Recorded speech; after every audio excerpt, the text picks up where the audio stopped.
gambles for a vehicle over there. For some reason, everyone's just like, there's tons of cars here, even though it's a road like everywhere else. There isn't an insane amount of cars. Yeah, there's more than some other places, but it tends to lead to a lot of early kills. A lot of people drop there. G2 though, he dropped here for a car and he did not find one. He was hoping that Cryptwitch does not come back for him. Looks like he will not. G2 not really losing anyone in the early game, but if a minute has already passed on the zone's timer and you're still running toward a compound on foot away from your team, that you almost might as well be dead. Like, this is not a good start for G2. And whilst we're on the map here, let's just quickly draw attention to our first circle coming in. Another heavily water-favored circle. All the way up in the north. Not many teams getting up there just yet. But what do these teams need to do? Well, before I get to talk about that, there is one that dropped here, and that's Quick Math, Squad 8. They have the Stalber Severny split, which I guess is a thing now. I haven't seen this before, but I think that they're a pretty competent team, so hopefully they'll be able to make this work. The only issue will be if they over loot here and don't grab a compound early enough. Severny is not really a place that you just have your initial plan as being. You don't want to just sit in Severny and be like, if it leaves Severny, I'm boned. You want to be able to loot Severny, loot all the area around it, and then center elsewhere. And they are in a position to do that as long as they don't overstay the welcome. For other teams to identify where teams like Quick Math will go, and to either try to get there before Quick Math, if you think that they're just going to be looting all this area on their own, or to just be avoiding them entirely. Looking like Penta Simsy, though, is not even taking any gambles, is trying to get some scouting information, but will be getting shot at a little bit by Havoc, already getting knocked out to half HP. Valuable information, though.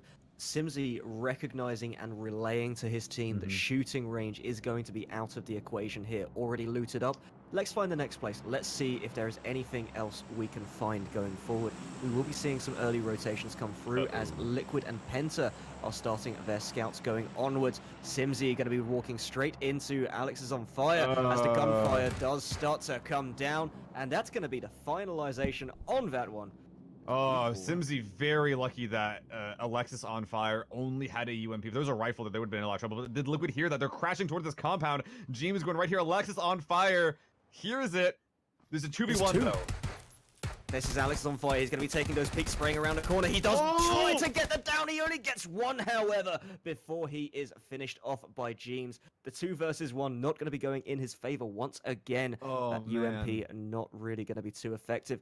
We're going to head over to our first crate of the game now, and let's I just want to highlight something that Liquid did right there. That's a really cool grows. That's really cool and all. But Liquid, sometimes when scouts are sent out, it's a one person on the bike, right? You're just going around scouting. You're not looking for a fight. Liquid had 2 people on the bike. That's saying that we're not scouting. We are going to crash a compound, and any compound that is held at this point in the game probably only has 1 person on it. Because it's so early, people going for that 1-3 split, just shooting at cars, like we saw our now dead Alexis on fire. So Liquid, they intended to take that 2v1, and it worked exactly. 1 player went down, the second confirmed the kill, and now Liquid has a very centralized compound. It's such a smart play, just like Liquid just being completely aware of the meta. It's so smart. Exactly. Brilliant work going this crate. Forward. James not realizing that crate had already been looted in this one. Havoc picking up the M4 alongside the Groza coming out of that crate. Nade starting to come down as well, trying to secure off his exit. Will he be able to pick up that bike in time is the real question.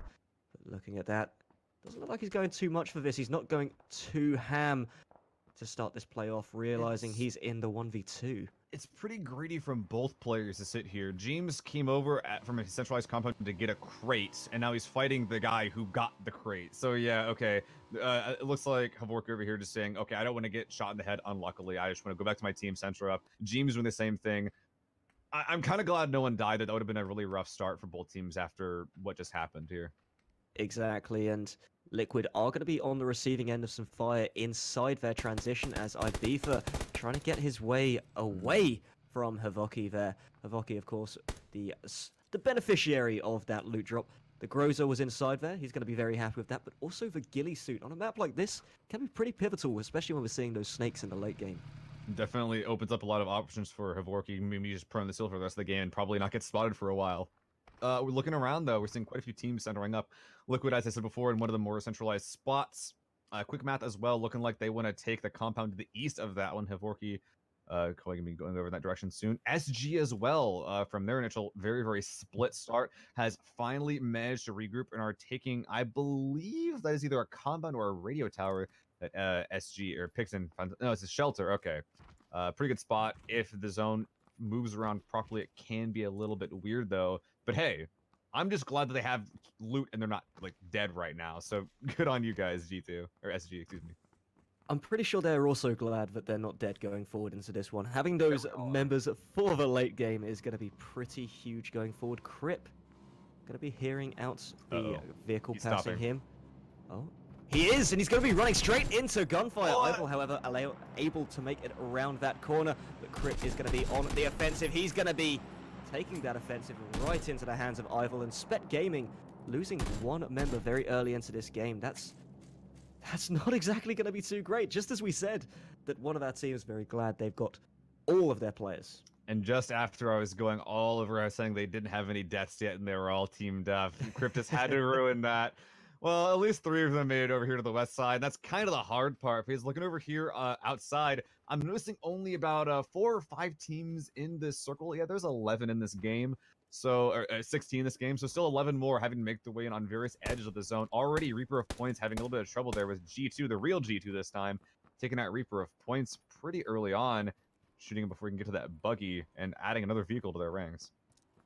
Exactly, going to be pretty huge going forward. That's going to be an extra loot injection if there are any meds on top of that body. That's going to be a lovely start for this one. Taking a look at Gent side as they're inside their rotation. We should be seeing a lot more of on the map at the second, considering the next circle is contracting. Depending on where the circle does move to, of course, how are these teams going to start preparing themselves, do you think, for the circle which is going to follow this one? Oh, goodness. Well, it's going to determine whether it's going to be a sort of Severny circle, a cliffside water circle, or if it's going to go in. So in some ways, just if you're not in the circle right now, just being reactionary, being in a place where you kind of have like a defensive place planned for every single one of the 3 main possibilities here. Thing is, though, is that it's really hard to make plans like that while also determining, okay, which places aren't taken now. So it's just so hard right now. Bromas, though, playing it super safe, not even going to the north side of the island, but even as I say safe, look at how many players from Anime Boys are on this hill. I don't know if he spotted Faultlessly or Masturbator yet, but he certainly knows now. Bromas getting knocked, not reacting to the shots fast enough.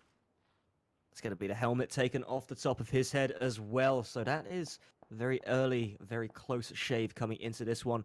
Kissick, on the other hand, will be receiving a little bit of punishment from the east side, as we do see Garden Gnome's teammates starting to make their move forward. Not going to be able to pick up the Resurrect at this moment in time, but going to be trying to react. Toxican really shouldn't be here. He has no idea how many players are here. There's actually an enemy on his teammate's body right now. This is a very ballsy play. Masturbator spawning from the side.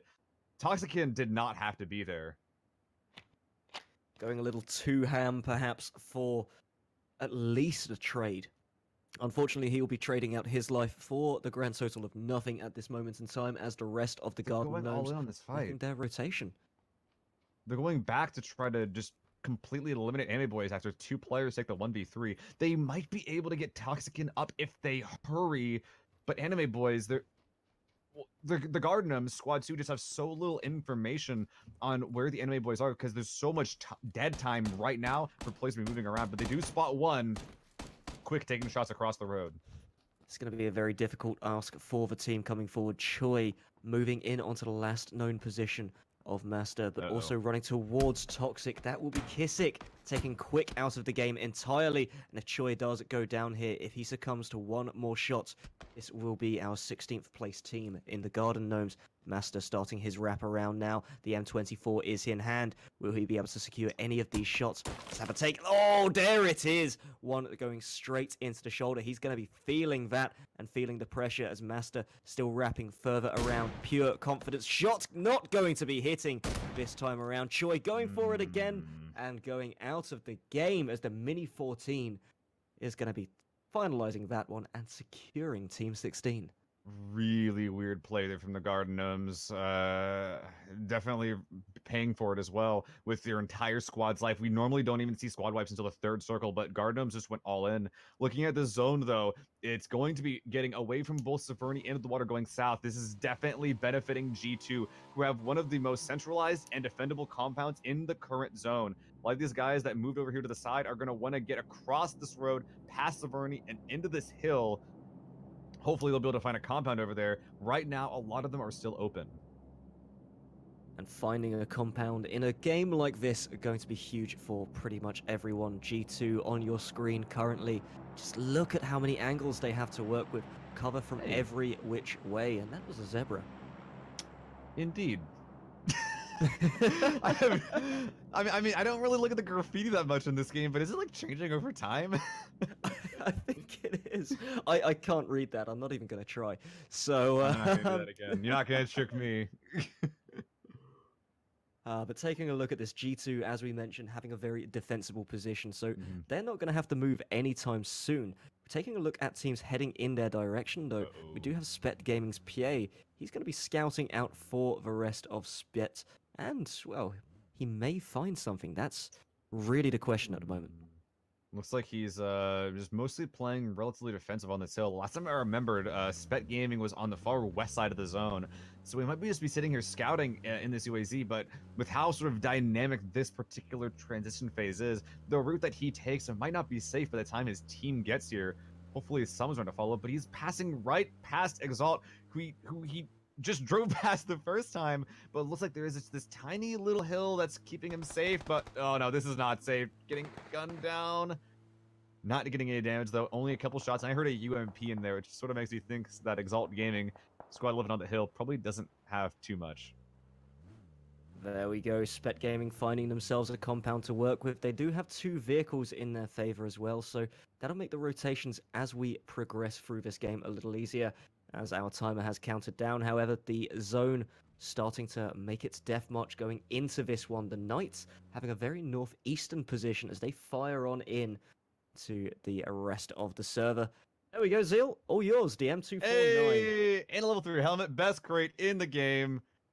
But it's in Severny, so I don't know if anyone's gonna be going for this unless it'll be Squad 8. Those guys quick mouth over the hill on the west. I'm not sure if that's really doable. Man, this is gonna be a zone that is filled with edge fights though. We're just seeing a couple of teams making their way across the river. Definitely not gonna shrink back south to Rozok, thank goodness. That is not possible with our current zone proportions that we have here. But right now, a lot of groups that just are on the edge, just kind of saying, okay, just play it patient, play it safe. There's no reason to push into a zone where we aren't going to have a place to go anyway.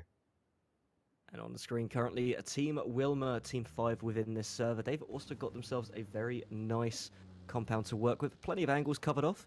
Some vehicles in their favor too. So depending on where this next circle is going to land itself will be defining whether these guys do need to use those vehicles and move out once again. This car is a spawn. No one touched it. If someone shows up here and kills everyone, they're going to think that UAZ is at full HP, when in reality, it might have gotten shot once or twice. They'll be so disappointed. I don't think disappointment's one way of going on to this one. But all of our teams now starting to centralize as well. Now, if we get a fairly central circle once again going into the next zone, we could be seeing this light up furiously as pretty much an even spread across the entire board at the second. On the screen is the Knights using this outside and edging further in. Vigleur on the outside. Let's go for some crime scene investigation as we go forward, because Vigleur from Tindergold having to crouch down behind this one, and that's on fire. They had a pretty good first game, but now the Knights are coming down this hill from his east, and he's getting pinned from his west. I'm pretty sure that Vigler right here has seconds to live. This is not good. Nade's already coming down. Vigleur is alerted to the presence by way of a nade. All 4 players are alive, but we do feel that's going to go down to 3 anytime soon. Survivor jumping up and down, using that B-hop, trying to find some more information. And Vigleur, he's going to be doing something at the second, and I wonder if he's just... Knight's pulling back. Yeah, exactly. He has no idea how close he came to dying. I think he's going to be quite happy about that one, to be fair. When yeah. he's VOD reviewing later on, that'll be quite nice to know how close he was to Ooh. death.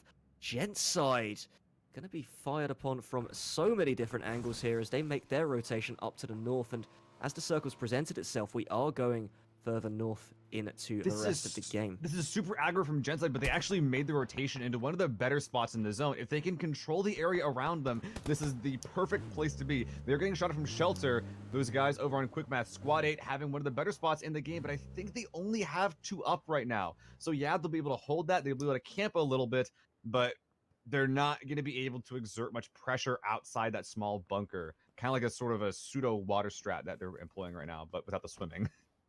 And Gent side with this hill position, they're going to keep that covered off as much as possible. And just like the water strat, as soon as you move out of there, your head's pretty much on the line, unless you have a nade, which is going to break physics once again. But Gent side, 4 players still left alive, kitted out of their minds, ready to go forward into the game as they have brilliant cover from most angles going against this on the southwest side of the circle. However, this will be Team 16 of Crimson going up against Team 11 of Exalt Gaming. Jimbawe taking these peaks, but that's one of his members gone already out of this game. 2 players left alive from Crimson. This is going to be going down to 1 as that move not going to be going in Crimson's favor. Exalt Crimson Gaming is getting absolutely destroyed here. Look at that POV of Pybus right there, just shots ringing left and right from multiple different angles. You said going up, literally going uphill against Exalt, but now another fight breaking out as they spot more players over to the east. That's Team Wilma. They spot out Raffi, but this distance is a little bit too great to really take that great of a fight. Neither squad here, neither Wilma or Exalt, they can't really freely move away, but they also kind of don't want to leave their current spots. They're trading right now, but we probably won't see any kills come from this. They're trading a lot of health going forward. We're seeing a med kit being used by Breaksco. He wants to be topped off as much as possible as this progresses. 4 players left alive. It's imperative that Exalt Gaming keep all 4 members left alive so they have the best chance they can in the later stage of the game. They're going to disengage from this fight. Smart call coming through, especially when they're under fire, to keep very calm and collected heads as the game moves on. I 100% agree with that. This is absolutely the time to be keeping your players alive, especially if you're playing Edge. You can't take any risks. Meanwhile, though, that is exactly what Team Wilma is doing. They're hoping that the risk to kill everyone in this combat is going to be worth it. They've already gotten 1 down on a G2, which I believe is only 3 up. They're getting that revive, but will that frag finish these 2 off? Fantasy nope, not even close. Exactly. Fantasy will be picking up Stephen here, and that's a good start into this. He's got the time to medicate himself and get ready as the game goes forward. There is cover from the building on Fantasy's right-hand side. The rest of Team Wilma, however, starting to move in, and when they get this aggression going, they will be seeing if they can wipe the entirety of G2 off this map. Wacko holding an angle on this door. He heard that door open. Nade will be coming out, but nothing from Wilma is going to be pushed just yet. They're waiting for the opportune moment. It looks like they've identified that Wacko is here alone. 2 players trying to make a push. They've made to the first floor of this building. It's going to be very, very difficult to help Wacko. Thing is, though, Wacko holding one of the most defendable spots in the entire game. This staircase so hard to push up. He's got the AK and an Uzi. This guy is a close-range shredding machine. Exactly, with 3 angles to work with. The left-hand side of the staircase as you go up. The staircase itself and that little cubby hole at the back entrance. This is going to be very tall order for the team of Wilma to move into. Wacko probably in the safest position of the team. This is anymore. He's just smoking it up. This is a vape shop now all of a sudden as... Well, I don't really know how these guys are going to be pushing through that. It's going to be very difficult for them to do in any regards. Fantasy will be taken down on the backside of this as Moan Man does find some stray shots to miss. Fake on the outside as well, keeping the wide angle down. Wait, what? Liquid taking that one player peeking down from so far away, literally saving the life of Wacko unintentionally. Stopped. Will be able to clinch the revive though, but what we're seeing right now, Liquid is looking to kill everyone that is going to leave this combat. It's not in the shrink is starting right now. These players are about to leave in a huge chaotic rush, dude. And we're going to have to see when that does happen. But Wacko, he does have those initial shots down. Not able to hit all of them as he does re-peek into Raffi's gunfire. Raffi taking the kill with the M4 there. Wacko being out of that building. 2 players of G2 are now left alive. Steven on the top of this roof looking for anyone he can find. But as you said, zone moving. Okay, looking at this, the zone is moving. There's a third squad encroaching from the east side. That's Noxious. Now, I'm not sure if Noxious knows exactly what they're getting into. So, a couple stun grenades coming out. They will be able to hear this soon, but all these players having to run away. Fitch and Stoff getting down behind the same trailer. G2 suddenly really playing really well, but getting down on the roof. This is just a bloody fight all around. Exactly. G2 with an admirable recovery, but they will still be losing 2 members overall within this engagement. Does look like Wilmer will at least be losing 1 member as they do move forward. Fantasy having to just crest around this Steven. He's just pretty much dead to the wind at the second. Fantasy going to be holding down that angle. Is he going to get these shots? He does get one, but nothing else is coming out of that. And just look at this, just gunning them down like dogs in the open. No cover, the zone's coming in. Oh my goodness, everyone that was a part of that fight is now dead. Speaking of fighting though, another fight, 3 squad fight right here on the southwest side. Looking like, I think this is Blank, that is 2 players down, a third getting eliminated as well. I think these are, yeah, it's the anime boys that have currently 2 down. They're he's gonna try to get flawlessly up, but just to their north is Exalt Gaming with 4 people up, spread out. They will not miss anyone coming in from this direction. Anime boys are dead already, and they don't even know it. The slower side of the circle, that revive is going to be possible, but with Udir Mayfire on the right-hand side, this will be very difficult. He's going to be going straight in. Udir Mayfire firing down. He's got that first knockout coming into this game. Now moving forward as the zone encroaching once again. Anime boys in a very precarious position now. 2 squads looking like they're in shooting range. 1 in the shelter, Genside in the exact center, with squad 10 MOBA team taking Genside's previous spot on the northeast side. Where the zone shrinks can be very telling. There's a lot of really good terrain, but the area between these mountains and these very, very good controlling spots is very sparse for cover. Looking like the zone's gonna be favoring, I think this is the eastern side right now. So that hill that MOBA team found themselves on, and squad 4 over Tindergold gonna have a really rough time. I think that's yeah, SG Spet Gaming making their way transitioning west on their vehicles. This is really dangerous if they get spotted out in the open. They're definitely going to be spotted out with so little distance between these teams at the second. Spet Gaming will be heard from multiple directions. They're going to announce their position to everyone within shooting range. 2 teams at the second on top of this hill. We're seeing Noxious looking down on the Knights. Knights have defended a very nice position and are using these vehicles for cover as they move forwards now. Knights being loud, but Noxious being very, very quiet to the south side. They're trying to just sneak their way in here. Knights could, if they're not watching their south side properly, there could be a 3-man squad that just quickly gets a couple of downs here.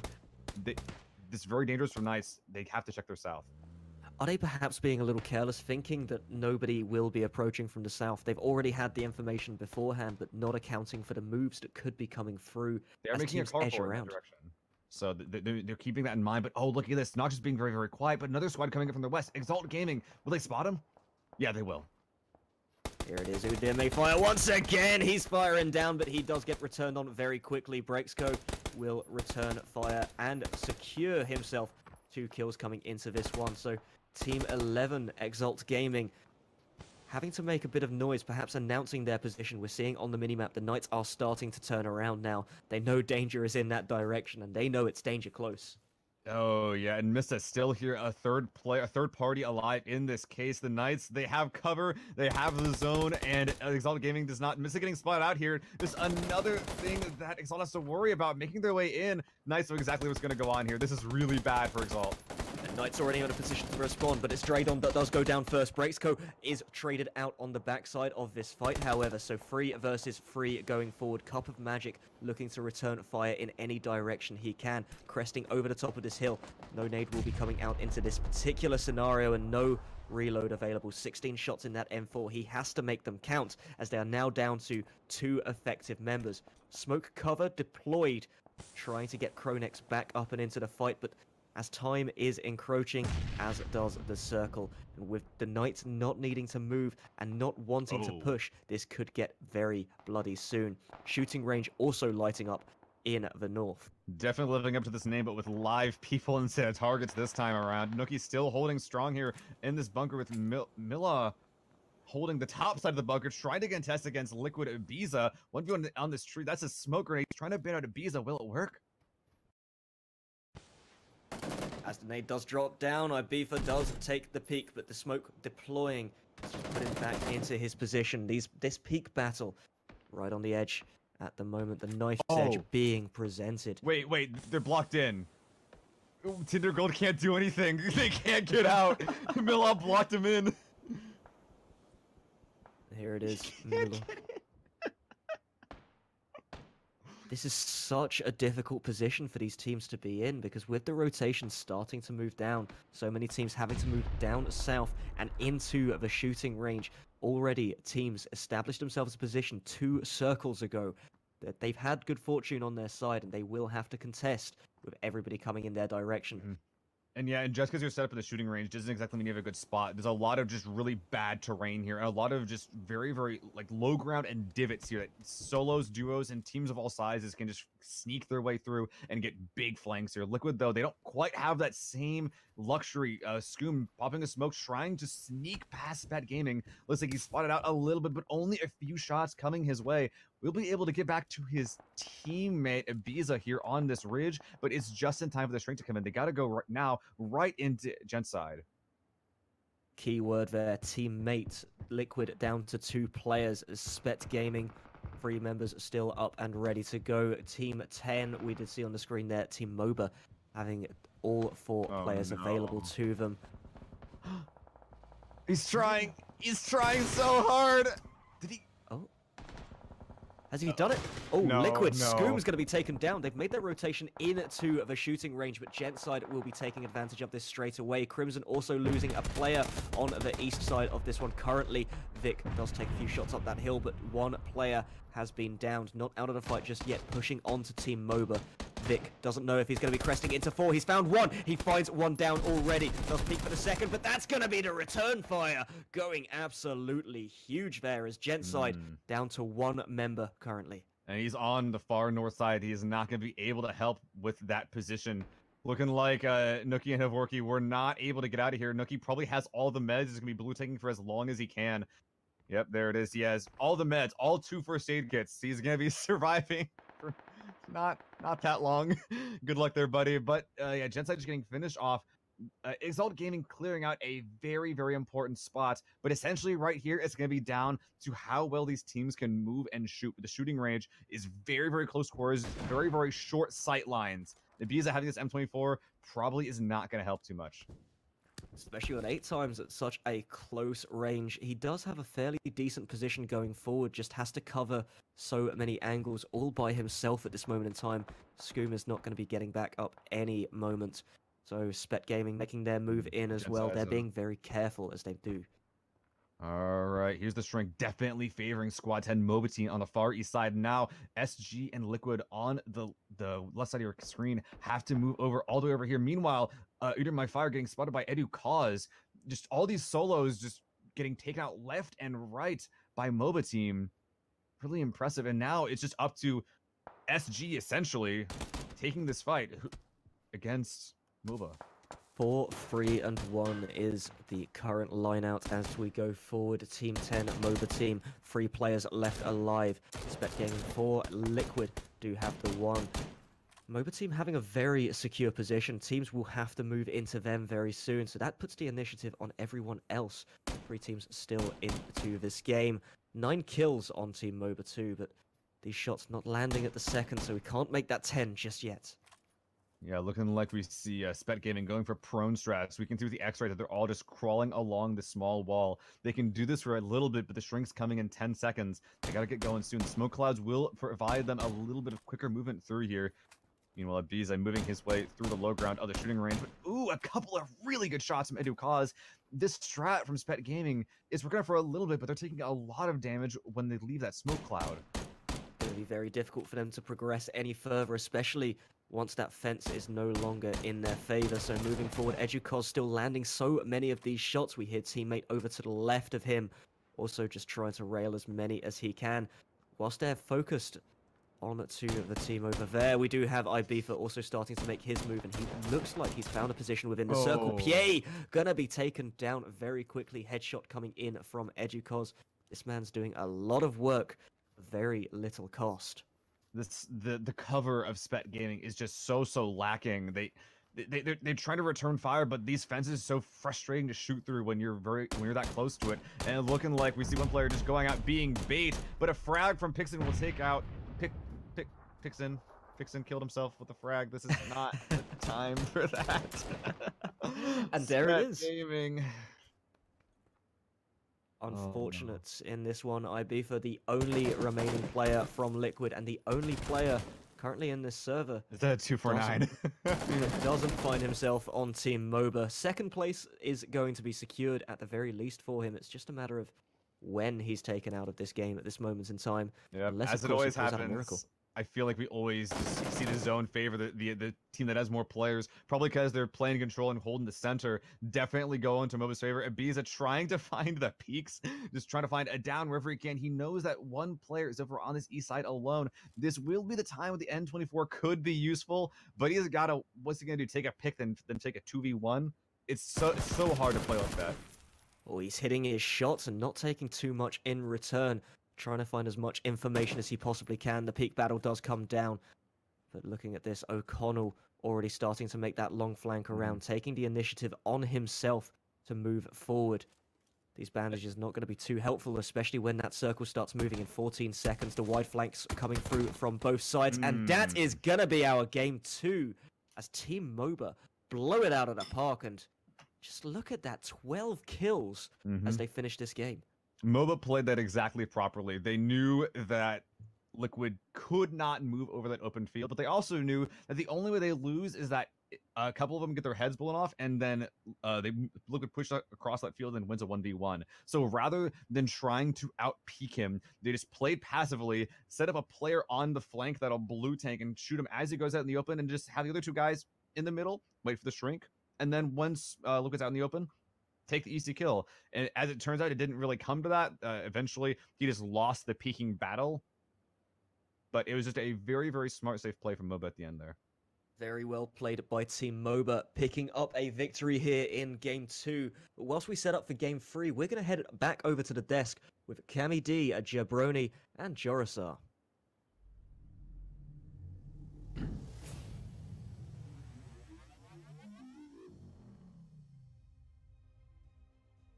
Thank you very much once again, Dudge and Seal. Game number 2. Going to Team MOBA. Team Liquid able to grab a second place. Spet Gaming in third. Some wild stuff there. You know, you get trapped in a bunker. It's a tough spot for any team to be if you're quick math. So some dangerous things going on. Cameron, I'm going to go over to you first this time. What do you think about that round? How did Team MOBA come away with that one? They just held the side of the circle. I mean, that sounds like a really cheap answer, but that's kind of what it is. When it ended up on shooting range, the thing about shooting range, and it's I don't know this for sure because shooting range isn't a spot that you see games end in. I think this is actually one of the first times I've seen competitive game end in shooting range. But just looking at the layout of it, it makes it so that it's easy to isolate you from one side. It's other times if it's like a valley in the center of the zone, one side of the map will rain havoc on the other side, and it's just like shooting all around, and it's a light show, big laser lights everywhere on the mini map. But in this one, it actually is easy, and so you only have to. I don't know, I kind of drew a comparison to like a tournament bracket in my head when I was thinking about this, but it's kind of easy to take control of your side, and only after you have that, then you can choose to take the fight against other sides of the shooting range. And that's just because of the way that a lot of the shooting range is flat, and there's a lot of chest-high walls around. And so they just controlled their one side. They were able, in a position to do so, and then it was just, the fact that they also had enough members still standing helped them as well. If they only had one or two, it would have been probably a different story. That's really what the big thing for MOBA. They put themselves in a position to take control of the zone, and they did. Yeah, absolutely. Now, Jursar, you were saying Knights coming into this game, and to be honest with you, I thought Knights was going to be in the position that Team MOBA was in at the end of the game, but it did not turn out that way. It really didn't. These guys they were switched on, they were aggressive, they got into the circle earlier than I thought they would. A lot of what Knights were doing in that game to me felt like the kind of stuff that we saw Team Liquid do, but Knights didn't quite get into quite as favorable a position, unfortunately. They were very aggressive, they held a really good spot in the circle, came in a bit earlier than we saw last game, but they couldn't quite make it stick, only walking away with 1 kill. And that's analogous to what Team Liquid did, but Liquid just executed that so much better. We saw the aggression from all the way back when we were dealing with Wacko's vape shop halfway through that map, right? Team Liquid came in, interrupted proceedings, and said, "Excuse me, guys, we're having everyone that comes out of this compound." They got themselves into a good position and managed to get themselves into a very manageable place once the shooting range circle sort of came into play. It is so much fun. There are so many short sight lines, small bits of cover, and it allows the teams to get really, really close to each other, despite still technically being in the open. And also, massive shout out to Tindergold, because blocking in quick map there, I did not see that coming. That was ingenious. Yeah, I'm I happy actually that kind of wish we oh, saw sorry. that. I wish we saw that more. There were a couple of times, even if you don't, and it's just like that late in the game, you have the vehicles to use. Even if you're not 100% sure that someone's in there or not, just block it off just in case. Yep. I am a little scratching my head on how they even got a kill from within there. I don't remember who it was, but the player who was in that initial fight with the bees and the one who blocked off that tunnel. Him getting taken out was a little bit of a surprise, but nonetheless, still a good block by him to kind of mess up. I believe it was quick maths there. Yeah, it was, and that's something that obviously it's becoming more known by everyone that if there is somebody down there, a UAZ completely blocks it. If you go in there and you blow it up, they cannot get out. Now we saw the attempt there, blowing out the tires, trying to crawl, almost, but the way it does work out, it is completely impossible to leave once you're blocked in with the UAZ. So some interesting things there. But I do think that Team Liquid deserves a shout out for their movement in the Northwest. I'm sorry, Cameron, if you were on the same topic, I didn't mean to. Well, I was about to say, I think it may be possible to grenade the UAZ. No, actually, that's not true. Once it's blown up, it doesn't move. Never mind, I take that back. See? Yeah. I was just thinking about people using grenades to even move themselves out of positions that they end up getting themselves stuck in. Yeah, the vehicle will push, but it won't move if it's already explode. Then the grenade does not let it move. I'm pretty sure. Yeah. Yeah. Interesting game mechanics to know at the high levels, though. You really got to know those things. You can use them, just like we saw here. But yeah, back onto Liquid there. Liquid from the Northwest was coming down, and it was kind of weird, their movement. We saw Scoom and Ibiza, the last two alive. They went in, Scoom got picked in a tough, I mean, you're running through, you're trying to get to cover, and there just happens to be someone peeking the window, mows you down. That's not really a winnable fight there for him. But Ibiza able to pull off the second place, which I think was huge for them, because they were in a bad way when they were northwest of shooting range. They were in a dangerous spot, and even two players being able to get to shooting range is impressive. And then Ibiza able to, I guess, just hide his way or sneak his way up to second place is absolutely huge for them. Yeah, it's kind of unfortunate that we didn't see how they made their own way into shooting range.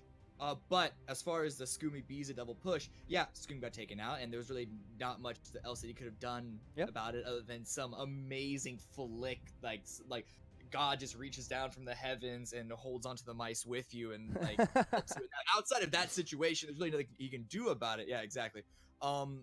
But the fact that they knew to not run in the same direction, him and Ibiza had already split up at that time, so that they either A, couldn't get sprayed down like in a line, or B, just like distract them and I can only focus on one of them. Just having that knowledge and knowing that, okay, we have to, it's not even about winning, it's just about cutting your losses in that sense. And I think that's one aspect of how they even got to that position northwest of shooting range to begin with, is just knowing how to path in and not even necessarily win that side, but to lose as little as possible. And that's a thing that's, I feel, is very unique to a battle royale game, is that there are situations that you cannot win this particular situation. It's just, how do I come out with as good or like as less bad of a position as possible?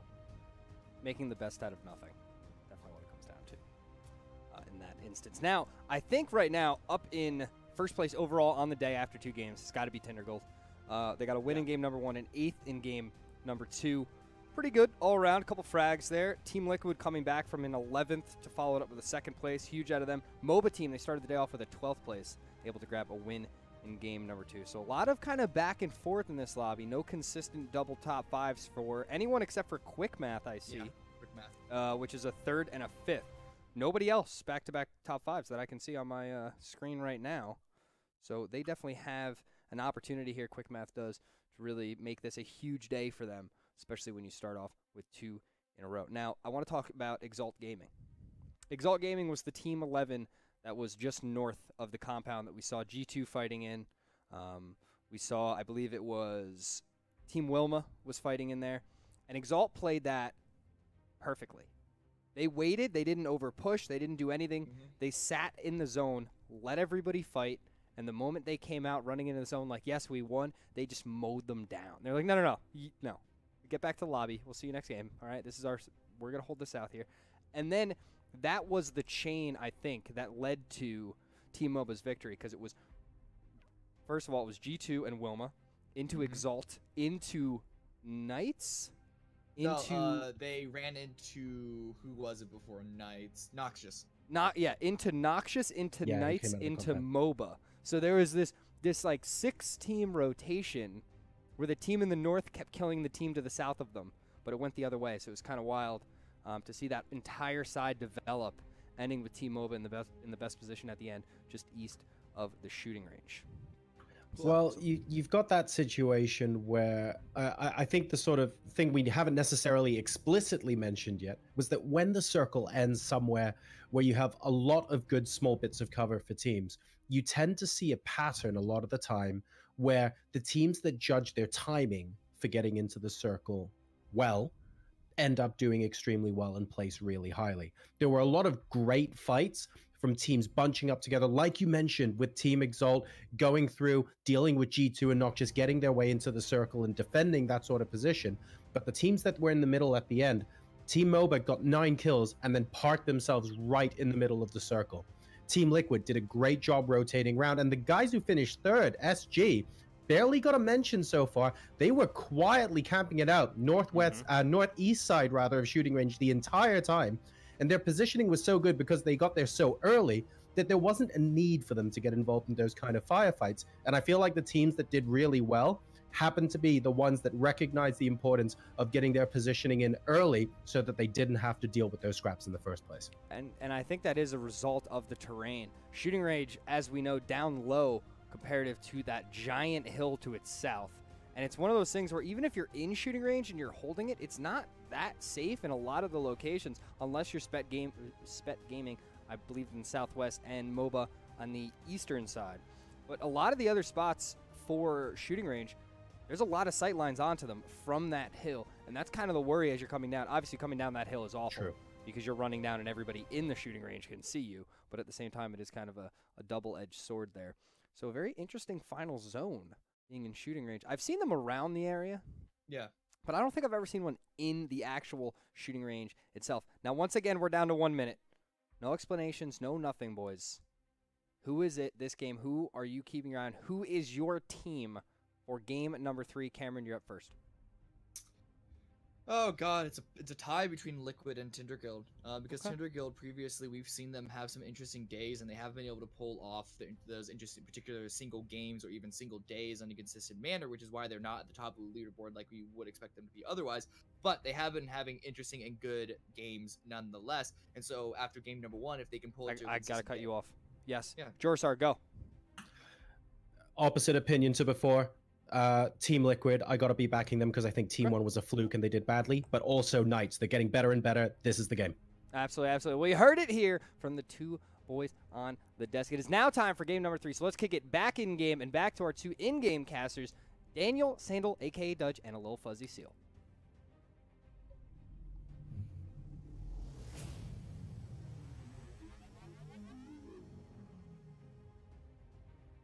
And welcome back to you wonderful viewers at home. We are getting into game 3 now. Our plane is up in the air. Our teams are ready to go after a brief break going into that one. We have our predictions from the desk, but what are your predictions going into this one, Seal? think I'm gonna sheep the ideas from our analysts. I really like the plays that we've seen from Tindergold, for example, so far. I thought they played a really interesting game one, where from a very early point in time, they just wanted to be very controlling, and I like that as a play style. It's a bit old. It's a bit old school. It's very dangerous, but when it works, it is flashy as all get out. So I just like seeing that play style, and I hope they do well. I'm pretty sure we're all going to wait for everyone to do well in this one. All of our teams definitely stepping it up a level 4 this evening. Now, our plane has gone from the northwest down to the southeast, pretty much splitting all the way down the middle. So, taking a look at the areas that are going to be open this time around, where are we really expecting to be populated here? Well, a lot of times in these flight plans, regardless of what it is, teams like going to the same spot. Or if you have like Primorsk or military base as your spot, 2 spots, so that way you can always get there easily. Every game so far, I'm pretty sure we've had quick math doing some sort of sovereignty split.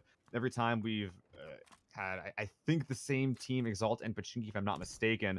So for the most part, the question is that for those guys that can't get to their Primorsk, that can't get to their military, what's their step 2? What's their follow-up? And it looks like if you can't get to it, just pop immediately and go there anyway, because we're seeing Kissick leading his team to the military base anyway. So looks like we're gonna have a pretty chill game. Everyone pretty much confident and aware of their enemies are going. Definitely in an early game to start off with, we're going to be taking this nice and passively. So let's just head over to Team 6 at the second, Team Blank, just on the outside of Georgia Pole at the moment.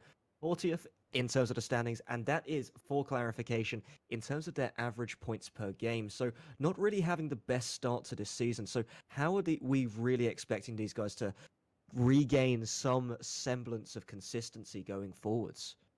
Oh man, play better. Place better.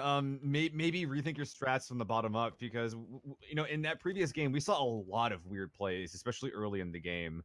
And honestly, what can help a lot is just rethink your strat from the bottom up. Do a lot of VOD review. Just look at the things that people are doing, because oftentimes the meta strats aren't just like the strats that win teams games aren't just you did the thing and it was smart. A lot of times it's a lot of people do the same thing and that makes it dumb.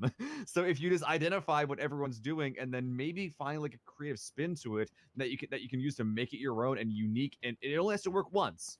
If you do it once, oftentimes a play like that can win a game. Like we saw Tindergold do that in game 1. They took the control of the entire west of the zone. They realized that they were pretty alone on that west side besides a couple of water boys. They reacted to it accordingly, and they made it work. That was a very unique scenario. That was a very dangerous play style, but it worked out for them. And honestly, with our zone, we might be seeing it again here in game 3. It looks identical to game 1. Exactly, and as you said, at the head of this game as well, an old school play style, getting that aggression and trying to control your enemies, and that's something we are starting to see come back as well. Some more action coming into the game is something that we can never really complain about too much. Of course, taking a look at the map, we are still sticking with a very even split going on across the entirety of Erangel, but when we take a look at the countdown timer coming in, we've seen beforehand that the teams who rotate early here generally are rewarded with a circle like this. If they're able to find a compound, they're able to hold up, they're able to get themselves a decent position and go forwards a little further. So once again, will we be seeing teams start to change up their strategies? Because we already had this circle once today, and it's definitely one playstyle has worked, whilst the other hasn't. Well, in the end game, that's when, like, your early centered compounds, that's when they usually start leaving. We saw a couple of teams get some really good placements in game 1. We had this circle that were just allowed to sit in their compound and be very happy. Playing edge in this particular zone is not easy because there's a lot of just garbage terrain as well. With the initial zone, it being 50% water cuts out a lot of space that you can actually play in. So getting these compounds early is pretty dang important, Daniel, because there's just no good terrain there's very little good terrain to play outside of it. For sure, and on your screens at the second, over in Pachinki, the Kings of Pachinki at the second are going to be Exalt Gaming, and these guys also not having the best of times in the standings so far, but some veteran players on this team, and we've seen these names over and over again, but once again, just not finding themselves the best sort of consistency going forward or the best start to the season? Will we be seeing them pick it up? Because they're not moving just yet, and they're going to have to move soon. Look at this, Spet Gaming. I'm getting some flashbacks, actually. I think this is the exact compound, the exact same split that they had going in game 1. This time, though, they got here first. But look at this, Tuna Can as well. The same team going for the same compound as well. Mista TV instead of Tuna Can, heading west, trying to secure the same compound. This time, though, Choi is already there. Mista, will he be aware of this? And will he even get out safely? No, he will not. He's one shot. Is he going to take the final shot? That move through the window is going to be definitely indicated there. So up the staircase. If he gets this first shot, it will be big. And he's got it! Laying the trap. A breath of wind will blow him over. Brilliant work there coming in from Mista. Even getting the time to med himself back up. Beautiful work. Oh my goodness, literally 1 HP, getting all of that loot, but more importantly, getting that compound for his team. If they can rotate there safely this time, last time they tried to rotate this here, Nox just lost a player en route. But if they can rotate here safely, they'll be in a very, very good spot for the mid phase of this game. Spet Gaming a similar spot here, but Kavorka's already here, and Felix does not know that. He's not driving like this is an unoccupied compound. Definitely, and that 8 times isn't going to help in this engagement, and he's going to go for the peak with the AK, but it's going to be a different AK to take him out of the fight. Kavorka, beautiful work holding down that angle, finalizing the kill. 2 players out of this game already, 2 players inside this compound to the southeast of the hospital, and this is the same thing again. We're seeing rotations or scouting players. This scouting strategy has to be changed up at some point, and some teams not adapting as quickly as others. That team was, what we just saw wasn't scouting. That was just a solo player assuming that the compound they rolled up in was unoccupied. That was almost a little bit presumptuous. Here we see Mista taking down Choi again. But you just got to be careful, because when you're in that solo scouting bike roll, there's a lot of stuff that can kill you. And even one mistake like we just saw, instant death. Exactly, and especially in a server like this where all of these players are, I'm going to call them gods amongst men, because I could never play on this level myself. They're all very consistent within their own right, and the mechanical skill floor here is absolutely insane. It's pretty much my ceiling, I would imagine. So, taking a look at the Millie base, where we just were, team's starting to rotate out, and we're seeing Spet Gaming with their compounds outside of Gatka. Garel not going to be landing too many of these shots down onto Penta. Ultra's just taking a nice Sunday stroll, taking the ride, not getting hit by any of that either. Spet getting pretty happy to be holding Gatka there, but ooh, Gentside trying to stop right here. Looks like they might have heard James on this bike. They're trying to chase him. Got rifles peeking out the window. I was hoping we get some Mad Max action there, but the bike is marginally faster than the Dacia, so not gonna be able to chase him down at least. Well, Gentside in them rotation over there. Going to be keeping up with the circle much more than happily here. Look at this, just, they're on a road trip, boys on tour. And Gentside, they're really having a fun time with this. Just level 3 helmets, level 1 helmet, and 2 helmets across the board. So not the best of loot they could find themselves with in terms of armor, but all AR'd up and all ready to go. Whether they'll be able to find a compound, though. Getting pretty similar transitioning with the Knights crossing the road right in front. Gentside not stopping, though. They just want to keep on keeping on. But ooh, actually, we'll be grabbing the second Dacia. It's like one too many players getting out. A little bit of miscoms right there. But they will be grabbing these 2 vehicles. So important here in these later transitions. Knights, though, they're getting spotted out. But, you know, shooting from cars is a little bit hard. For sure, and these fields are going to be pretty lit in a second. This is like a scene out of Mad Max already. Survivor Skills, however, just going to take his nice flank over to the right-hand side, regroup with the rest of his team, realizing that going through Gentside probably not going to be the best of things to do. Liquid trying to light up the anime boys at the second, and Gentside have heard this gunfire. They're going to be keeping a good eye on that compound, or just avoiding it altogether. Very smart play. We saw for a second the front vehicle actually almost stopped, maybe to take the fight, but no, they will be keeping going. There's no reason to take this right now. Liquid have enough on their hands. Looks like all these players are pretty much transitioning parallel to each other right now. This might be an issue if either decides to cut north. Masturbator, if you're going, just cutting between 2 different squads of cars, just sort of threading the needle right there. But there's something to note here is that with the current condition of the shrink, all the guys that we've been seeing right now are late. they're going to be forced to play edge. A lot of the compounds that are in the center right now are probably, yeah, definitely already taken.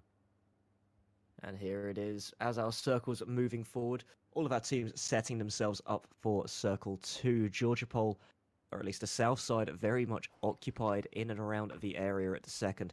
Gatka, we still do see one member of Spet Gaming there, with the rest of his team closer to the Georgia Pole territory, just looking down on the southeast of this. Knights looking to be gatekeeping here, so shots already starting to rain across, and the Knights are doing their very best. The first wheel does come down. That's going to be one person forced out of the vehicle. That's the vehicle gone entirely, and Kramer securing some very long-range shots there. Liquid heard that they were driving by here following the road, but that barrage of gunfire made him take it the long way around on the coast. Raffi here, I don't think that he heard this because he's driving right up this hill. Oh no. You hate to see it, folks. A survivor runs out of ammo, but Raffi runs out of a health bar very quickly. The Knights focusing fire beautifully, and they'll be getting some meds, some loot coming out of that situation. Even a bike, should they choose to. It was smoking a little bit, that'll be dangerous. But looking over here, we see Genside rolling up to occupied compound with Penta on all sides. Penta, though, not quite ready, and I believe this is a bit of a swamp, or at least outside the swamp that Genside's pulled himself up in. Next to a swamp, got a giant ridge that they can play off of. But Penta, specifically Simsy right here, if he has the right angle and a good optic, he will be able to punish Genside for this movement. But looks like he's getting caught out here a little bit from a different angle. I think it's from his, that is someone from Genside that can see Simsy right now. Just going back, taking cover, does not want to take the 4v1 peeking battle. Getting tagged very heavily inside that one, so Andrea does get the reload in, gets to reposition, and will be moving forward as the game progresses. Of course, our new circle has presented itself, so let's take a quick look at that map and see where our journey will be taking us here in Game 3. What in the world is this? I have no words. This is disgusting. There's so much water in right now, and still it can swap over to the north side or stay here in Georgia Pole. Also, a lot of the compounds that were fought over in the early game, completely worthless now. Pretty much every single team has to move in right now. Already, though, Blank moving into the hospital. They will have a pretty good spot of taking down cars on the way in from here, but Anime Boys is over here on this hill to their east. One thing to consider with Hospital as well is plenty of angles of approach, but also plenty of angles to cover. The Anime Boys taking a look over towards Hospital, so do you think that's going to be a little too difficult to breach? It seems like, Master's going back to his team now, so realizing perhaps not the best of plays and sticking to the warehouses instead. Immediately, we're already seeing a lot of these edge compounds in Southern Georgia being taken. It looks like Penta Simsy getting gunned down from Quick. Pretty much every single compound along this road grabbed by at least one team, which means that if you're driving along this road or this beach, you're going to have a very hard time of getting in. Even Gardenums as well, trying to make sure that every single angle in is covered. If you're not on the same team as a squad that is covering one of these angles, you're not making your way in. Tunican has mini fridge here, though, so his route is secured. Right in that UAZ right on in here. If you're late to this, you're not going to make it. The Garden Gnomes are starting to mount their own pressure, however, as they look to breach this compound. 4 players strong going into this one. They have the hilltop cover, and they also have sight lines onto Team 14, so Noxious could be feeling the pressure very soon indeed. God knows they got 3 up. They have a couple of 4Xs and 8Xs as well, so they could find a quick headshot if they want to. But without that one initial pick, running across this field is suicide. They need to find something if they intend to push here. But to be clear, they don't have to. They can just play behind this hill. I think they had a couple of vehicles as well. They shouldn't have to move here if they don't want to, as long as their cars stay safe. They are definitely aware of that compound, though. And even when there was only one player, they were making sure to not take any liberties, playing it very safely. Admirable way to play this, because obviously going into getting these gunfights in the early stages, incredibly flashy, but you want your players up, you want to win this game. Now moving forward, still a few bits of gunfire coming forward as Team 14 having to defend their position from a different angle as Wacko coming in to our current left. Tunican just on the roof there, trying to spot out anything and deter any players from coming in his direction. Yeah, we're looking around. A lot of these compounds just very, very colorful Georgia pool right now, with a lot of teams finding themselves on the southern side of that bridge. G2 still holding north. It looks like Steven going for the crate. Looking around, we still only have one team in the water. Looks like Penta taking a very, very early exit into that section. Makes a bit of sense. They're able to read the situation properly and figure out that if they tried to come into essentially any spot through the southern edge of the zone, that they'd get gunned down from approximately everywhere.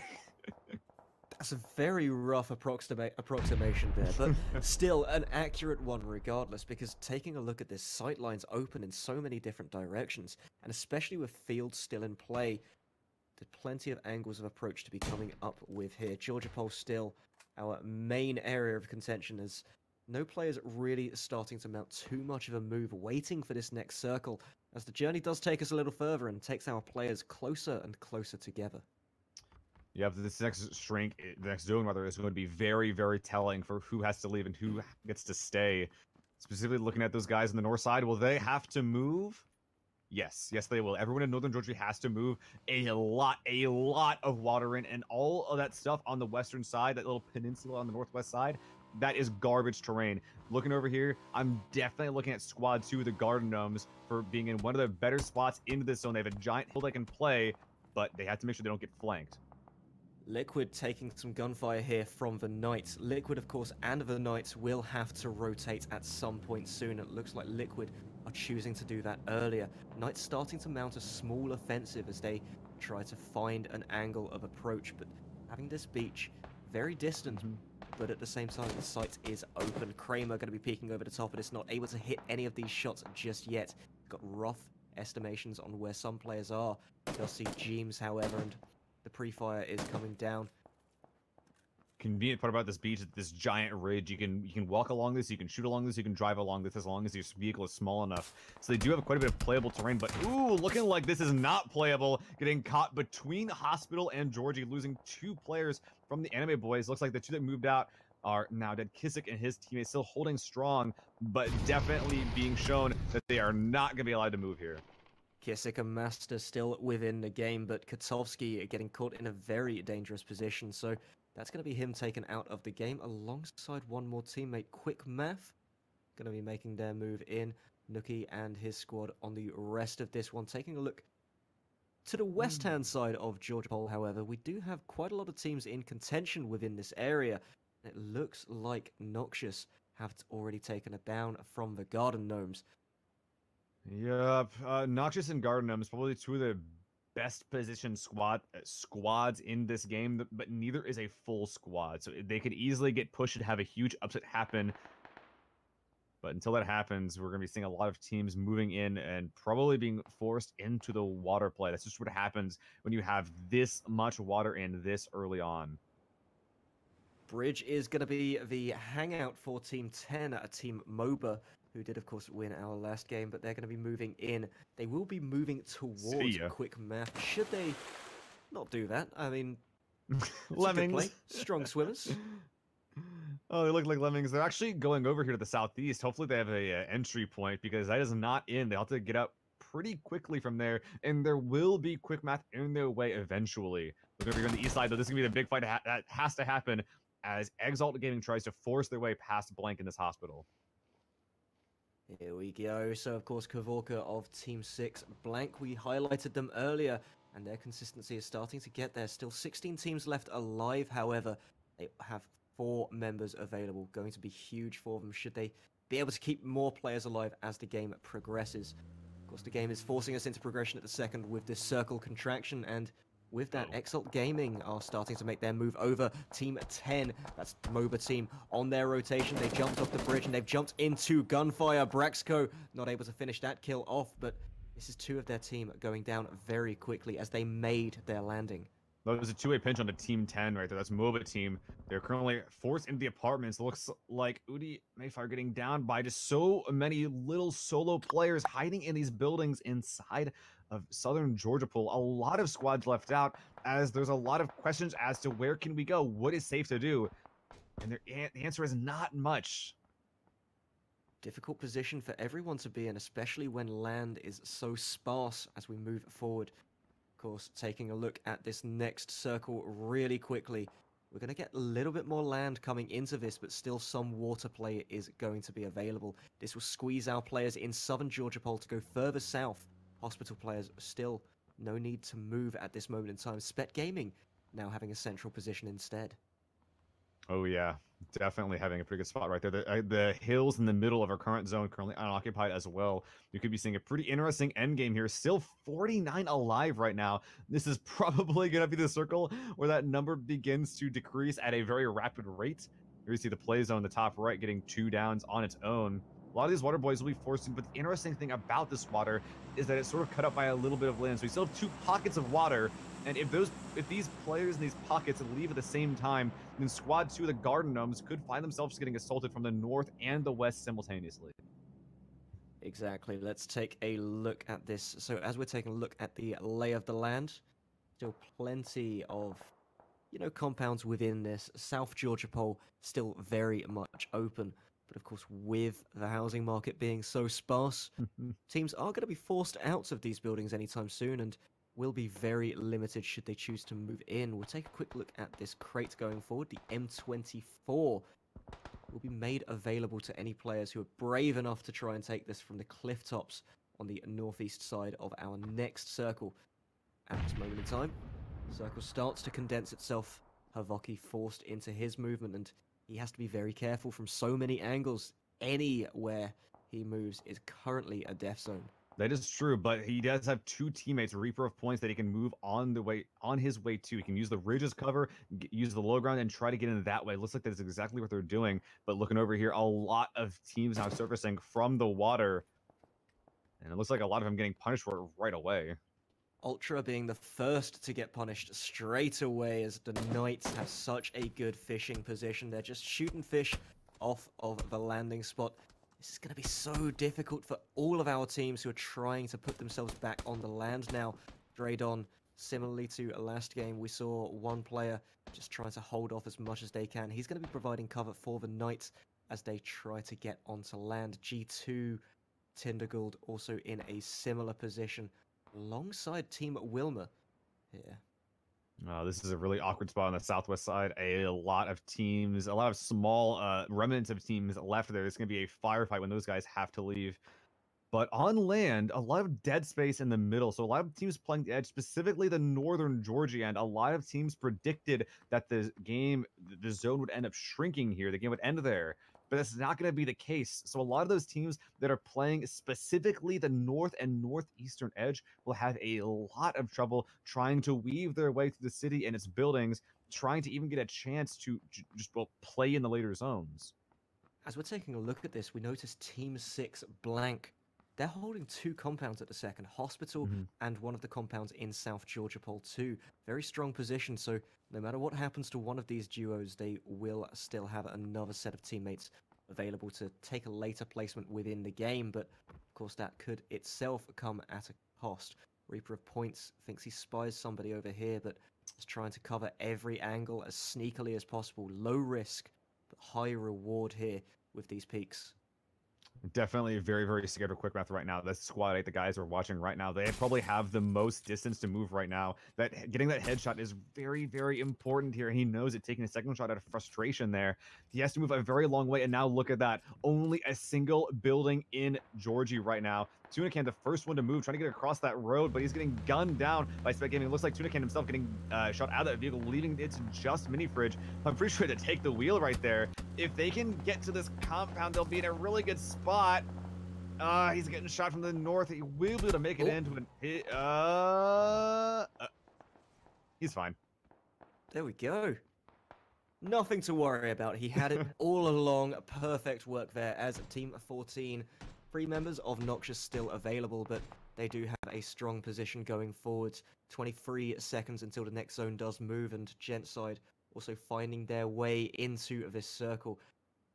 Southside looking very, very sparse at this moment in time, but that's indicating that Northside is probably where we're going to be getting a lot of this action very soon. So we're seeing Liquid. The small skirmishes that occur on the south side will be very important for the end game, but that is probably going to be 1 or 2 fights. Whereas on the north side, it's going to be a chaotic rush for anything. The shrink coming in right now. We already see players playing outside, trying to be a little bit more aggressive in their position. We see UAZ missing 3 of its wheels right there. I think that is due to blank to the south right there, spotting that out. But a lot of players just not leaving quite in time. They're too scared. But just look at these lines, so many different angles. As soon as they walk out of the building, they're just getting downed. Exactly, and with this circle exerting so much pressure at this stage in the game, teams are forced into this move. Nobody wants to do it, but they're going to have to, due to Steven is going to be finding a couple of shots. Beautiful work there onto Alexis on fire. Reaper of Soul is going to be walking into the crosshairs next, but that will be the trade coming back as Nuki able to save the day. Probably not going to get the Resurrects into this one, as we do have to see Nuki just powering it forward, gunning it down, and running into the next circle. Team 2 on the screen currently, they're just inside the circle, so only a couple of people will need to move to make this the full, well, 3 members at this moment in time. This is the Garden Gnomes. Law also coming down the beach. The D-Day landing's going exactly how you would expect with a name like that, and Crimson just trying. Yeah, this is very difficult for them. The Fishers are really going to be bringing home a hearty dinner tonight.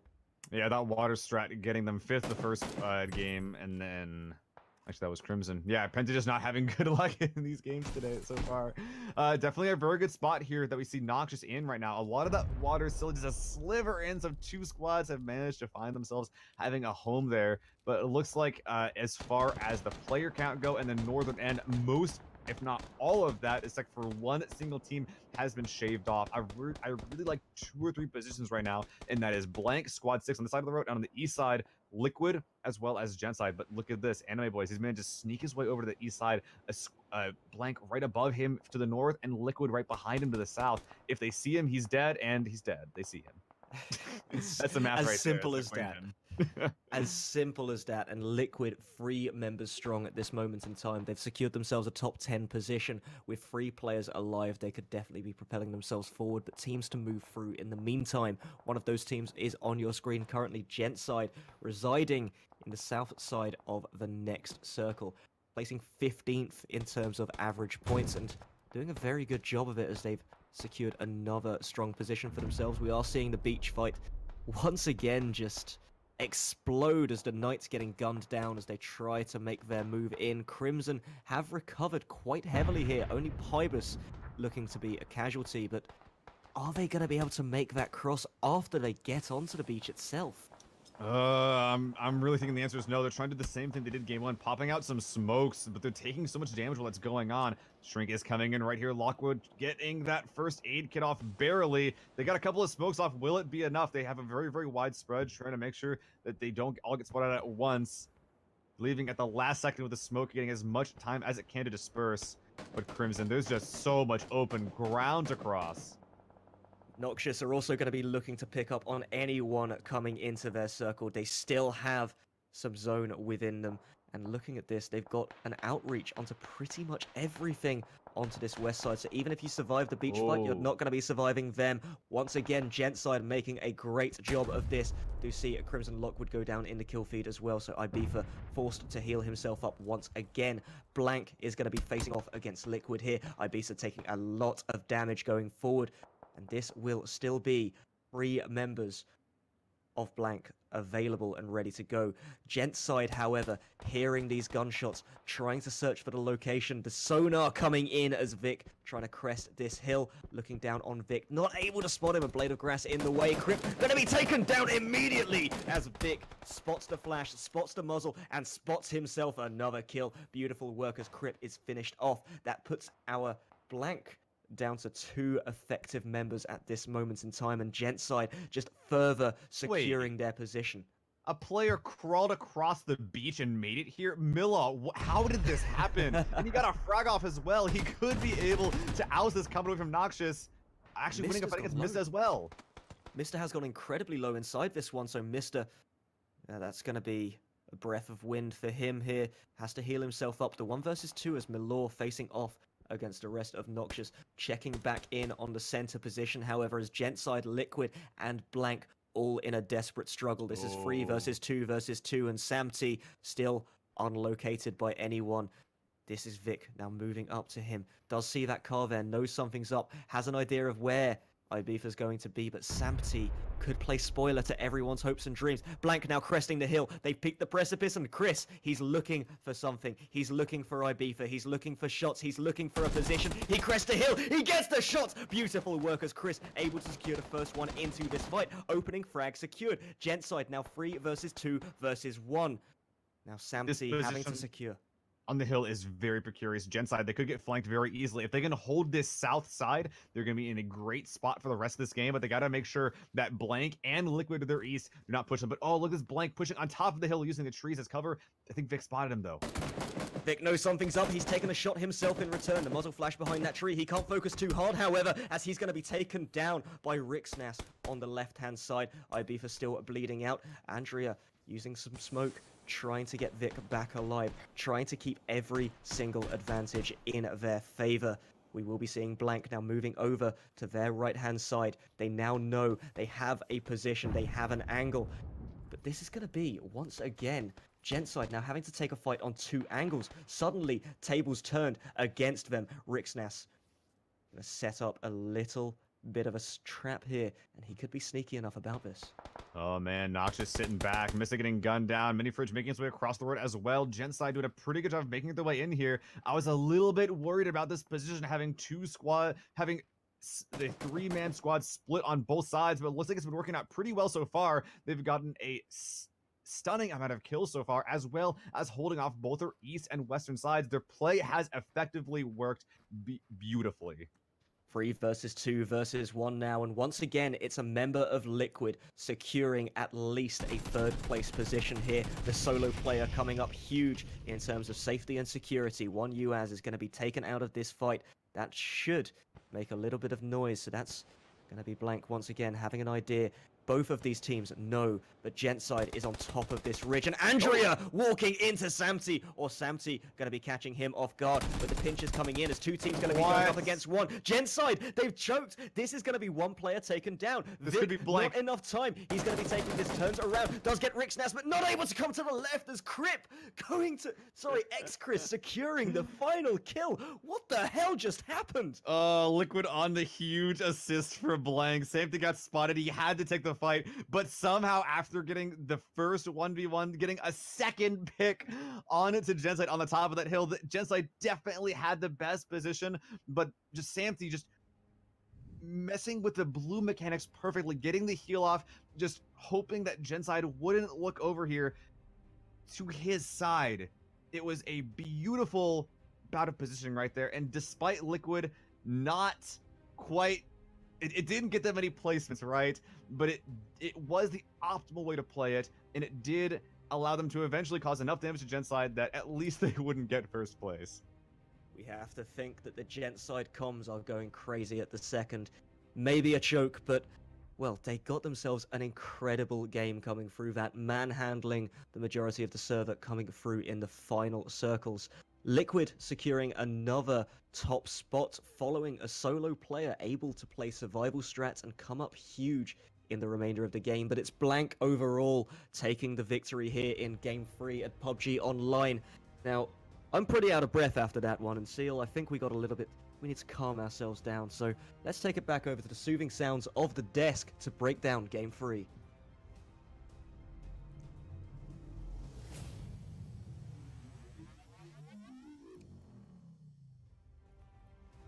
Thank you very much once again, Dudge and Little Fuzzy Seal, for great Game 3. It is Blank with a Q at the end of it, grabbing the victory. And I have to say, if I am Genside, I hate Sampty like a lot right now, because Sampty absolutely costing them the game there. Cameron, what do you got for me? No. It's not Sampty's fault they lost the game. It's their fault for not watching their back and not being able to trade. You know what was interesting there?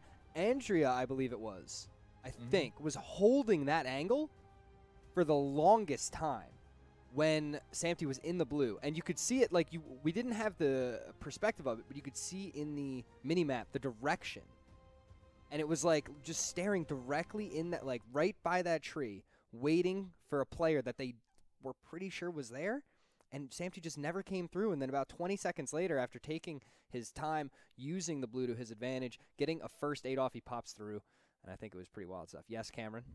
Pushing out of the blue, well, no, it's just like that concept of like when you push out of the blue and how long do you watch the blue? When's it safe to turn away from? It's a little bit of a mind game, kind of almost like rock paper scissors. There's no one right answer to it. There's a you hear not just in Battlegrounds but in a lot of other games the concept of timing, which is just like, oh, you looked away at just the wrong time and there was no way for you to know otherwise.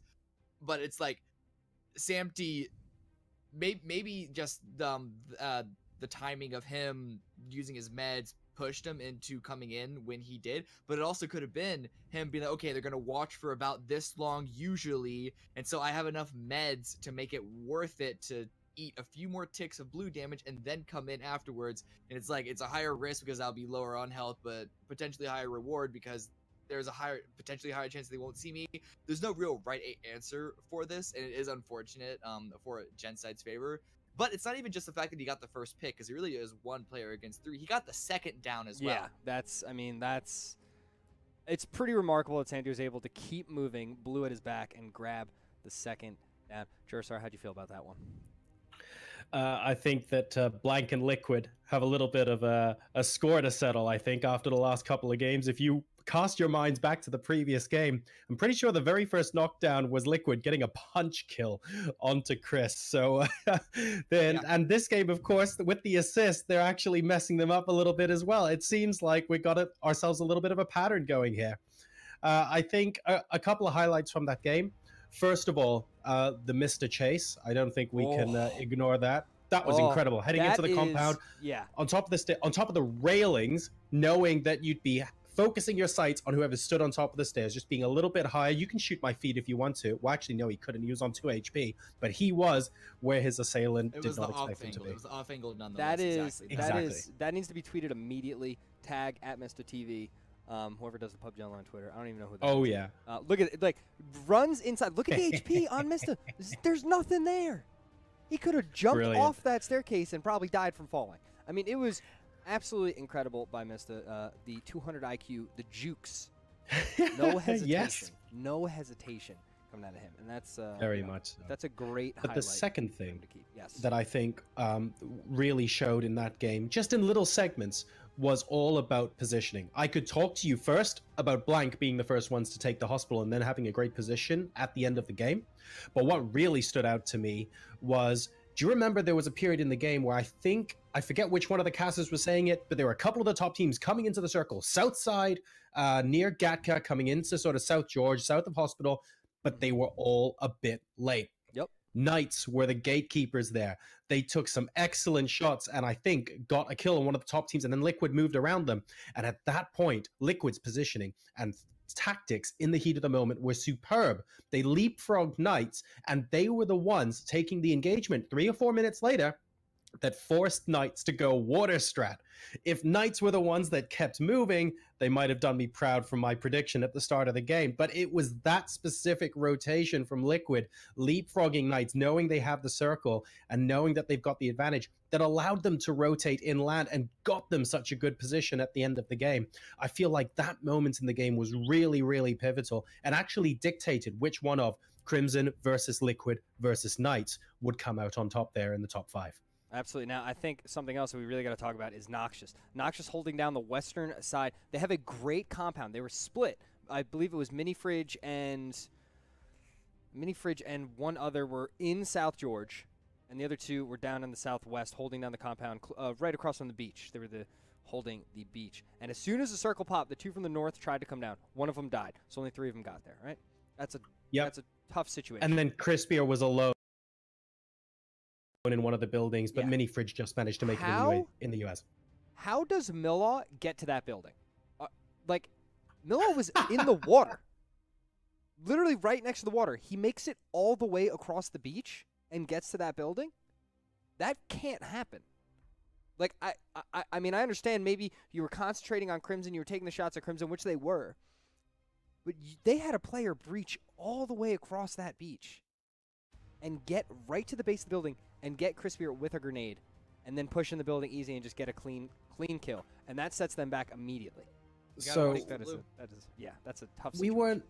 we weren't really watching how that happened. We only saw the last couple of seconds of it. But you know that moment in the movie where Rambo is wounded and he's down but not out, and he has to make it to that place, and you know that in 45 seconds time he's gonna do it. You just haven't worked out how yet.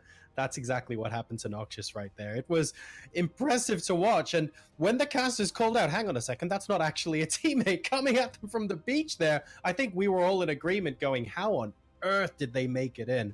Sheer force of will and possibly a couple too many first aids on the beach after everyone else thought the fighting was over. Just one person, but wow, what a difference that made. And that's kind of becoming a strat, isn't it, Cameron? Where a lot of people are waiting, they're just eating the blue. And they're just going to be like, all right, I'll just med on my way in. It'll take me a minute and a half, but at least you guys will forget I'm here. It's probably going to, that's possible.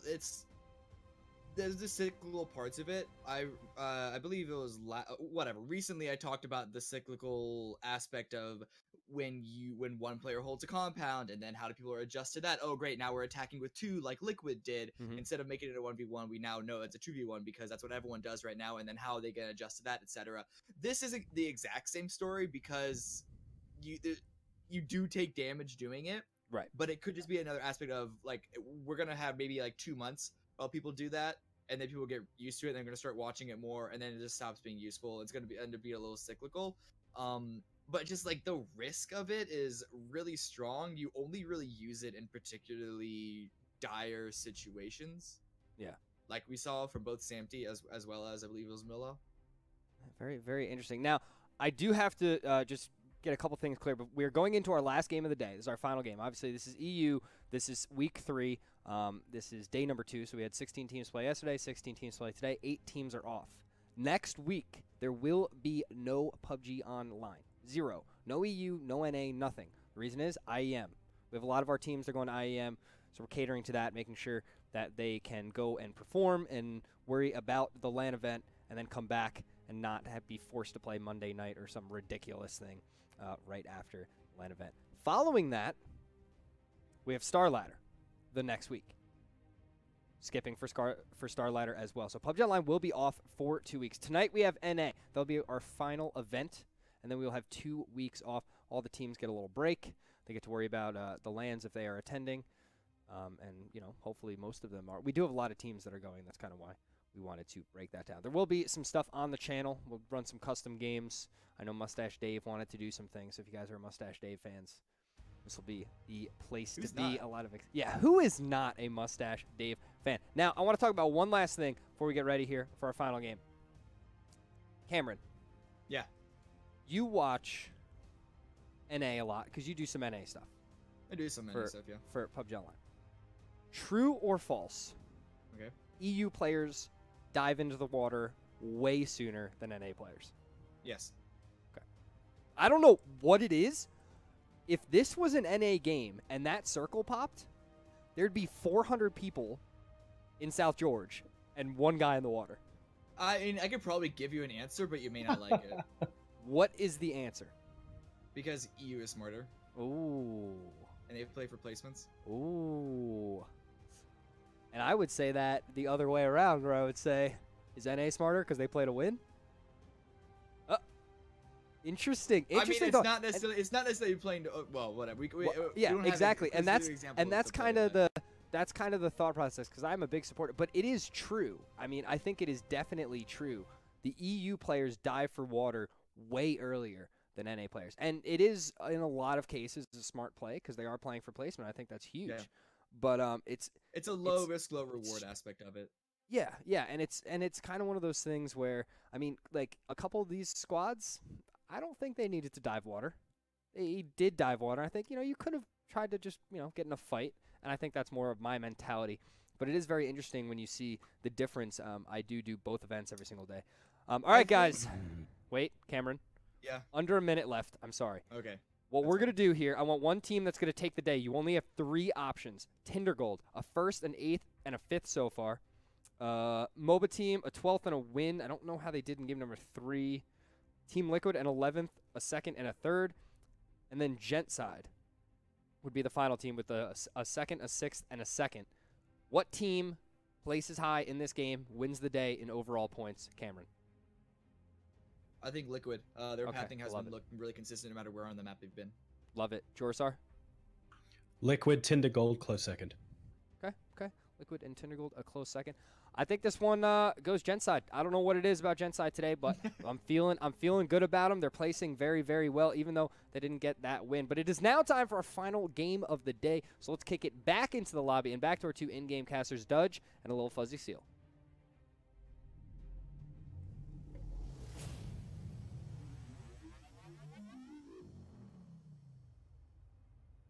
Thank you very much to the most handsome desk once again, as we are going to be heading into our fourth and final game of this evening. And if our first three games are anything to go by, then I'm going to be shaking at the end of this. I don't think I'll be able to function or sleep this evening. But of course, we are getting our plane route going through. We're going to be getting a different one so far. Let's see if we get a different circle. And out of those three options, Seal, what are you thinking is going to be your pick? Oh goodness, man! I think I'm with Jabroni here. I'm really liking Genside. They definitely had like a bit of a mechanical flub up at that end of game 3, but when someone's alive in the blue for that long, and it's kind of hard to see through the blue a lot of the time when there's the shadows and looking downhill and knowing there's a 2-man squad over the hill next to you, it can be pretty rough to correctly allocate what little resources you have at that point. But Well, getting 2 second places in a day, man, that's just Exactly. rough. I gotta hope they get a first. Well, there is currently a spam going on in chat, which I'm absolutely loving at the second. This chat is now in Genside mode. We have so many fans here, Nice. and it's so good for them to be able to see the team that they are rooting for doing so well. And I have to agree, incredibly consistent performance so far today, and we'll have to see if they can keep that up. But with the plane route that we had, lots of teams in the very middle of the map so far. We're seeing lots of teams also trying to go for that early vehicle, get themselves out further afield. Oh! Vegler, we just watched a man die. yeah. That's a pure hit and run right there. My goodness, somebody call the cops. Vegler, you murderer. Hopefully he'll come back. That is not going to be the end of that either. There's going to be a lot of that going on this game because the flight plan that we had was very, very steep. A lot of teams will be needing to pull out their backup strats, whatever just ideas they have floating around the back of their brain. But those guys that pull out their backup strats that go far away from the zone, they're not going to be feeling too good. Because the zone that we have today, the Stalber circle that we have today, is going to Thank be you, favoring the Sifl. flight plan. Sifl highlighting that for us. I used to absolutely despise Stalber, but I love it. It's grown on me now. It's just one of those places you want to see a game end up, and we could be getting that here today. Of course, we are seeing a team of 16, Crimson Esports. I thought that was Listen, another hit and run for a second. It was an attempted hit and run. They pulled up on Genside's compound. The wheel, the back right wheel's blown out. Genside's looking for the finish with a Tommy gun of all things, looking like they don't have quite enough gear to be really taking this that well. But the Tommy gun's velocity is so slow. This bug can probably outrun the bullets. Exactly. And with Stalber, if we are seeing this end up here, Crimson Esports already getting the early drop around the very northeast of Erangel, so they're going to be looted up out of their mines before anybody is able to roll up on them. But with 3 minutes and 50 seconds left before the circle even starts moving in very slowly as it does, they've got a lot of time and a lot of people going to be coming in their direction. Very well fortified position, but would you agree it's far too much to cover? Yeah, Stalber itself, definitely a lot too much to cover. Something important to note as well, I know that a lot of us don't go near Stalber unless we absolutely have to when we are playing this video game. But since 1.0, the game, the area has gotten a bit revitalized. A lot of new compounds around, a lot of places near Stalber that aren't Stalber that teams can go to early, try to claim for themselves, and then play Edge later. It's an important thing to note as well is that in Stalber, especially if it shrinks in Stalber itself, and that's that hilly mountainous area, you can play Edge without getting punished for it. So a lot of these teams that are on the far west side, that are military, that are Primorsk, for example, if there is someone there, I didn't actually check, they aren't going to be that sad. Okay, no one in Primorsk, but these guys showing up late, as long as they can get that hilly Stalber area, they're not going to be that poorly off. Exactly, and well, we could be seeing somebody even get a lot richer very soon inside this care. Oh, I saw it. you know I what, saw it. Seal? It's I'm just gonna let you take it away here Yes, because you are the 249. M249 king. This is What actually it a really that good makes you crate, love it? though. Well, the 249 is a really interesting gun, right? I'm not sure what the stats are since the new update, But the old update had some of the best velocity, had more damage per round than your average 5.5 gun, and after using it a little bit here, it's empty. We've been bamboozled by the. We've been bamboozled. No, but this is a really interesting gun because it has very little recoil. At close range, it'll shred people or vehicles apart. At mid range, you can tap. Whoa! Oh, that was scary. This is definitely getting even more. Oh my goodness! Junacan turning that around so quickly. Fake just didn't really know what hit him on that Had one. a pistol. Whiffing. He took that fight with a pistol. He could have been just completely free of that. Does have a very fancy That's a t-shirt handgun. on. That's a P92. That's the worst pistol in the game. What were you doing, buddy? And then Tunacan just gets a direct upgrade on the vehicle Stops as looking well, for so- Avenger, though. Oh, he could be getting it. But this is another thing we've seen beforehand already, right? Teams just rushing in, trying to get those kills and trying to pick up on a bad situation or a situation that's gone south, but not really able to secure anything there. Yeah, so it's easy to convince yourself that, okay, they're low at HP. My buddies just took the fight. They'll be... Oh, as I say this, actually, look at this. Rafi pulling up to Octave building. Drayden in the Play-Doh. He shoots him. Peeks around the Play-Doh, gets the down. Drayden, just right place, right time. Rafi, wrong place, wrong time. Very unfortunate for him. That's going to be the direct backpack upgrade as well coming in. But taking a look at this one, that was a very... It's a weird compound to hold. I guess you don't really expect anybody inside there. So perhaps complacency getting the better in there. What you do as Drayden is once you hear that bike, you just stop moving. If they run into your building, free kill. If they don't, you don't get run over. It's not that bad either way. He will be getting some free loot for himself. Also, a interestingly safe strat, as I don't see any of his teammates near him, so definitely playing passive for more than one reason. Does not want to get caught out in the open without a squad continuing to back him up. Ooh, looking over here, Penta getting some shots onto a passing bike. It looks like Spec Gaming will not be losing a player early this game. PJ getting right on out of there for now. I don't know if Spec Gaming is going to be okay. I don't know yet. We'll see how this happens up a little bit later on into the game. Of course, we are seeing Spet Gaming starting to make their move into the circle. If we could take a quick look at the map, we'll see if anybody else has already started their rotations too. Seeing Penta also starting to do that alongside Blank, our winners from the last game. Very well deservedly so. It was, that was one of the hypest finishes I've seen in a long time, but taking a look at other players starting to make their rotation, nothing too close just yet, and still a very open circle, so plenty of real estate to play around with. And one of these teams could even be finding themselves with a mansion, getting themselves very well up on that property ladder. Oh my god. Spet Gaming, come on! Will there ever be a circle where you don't lose someone on your transition?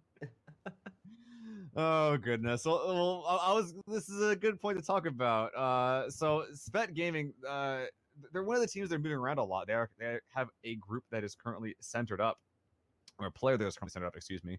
But they're one of the few teams that are actually moving around and trying to claim one of these compounds here. We're seeing a lot of teams here in this circle that are just saying, okay, it's a Stalber or Yasnaya circle. If it's Yasnaya, I can show up there anytime. And if it's Stalber, it doesn't quite matter when I show up as long as I can leave my vehicle without getting shot.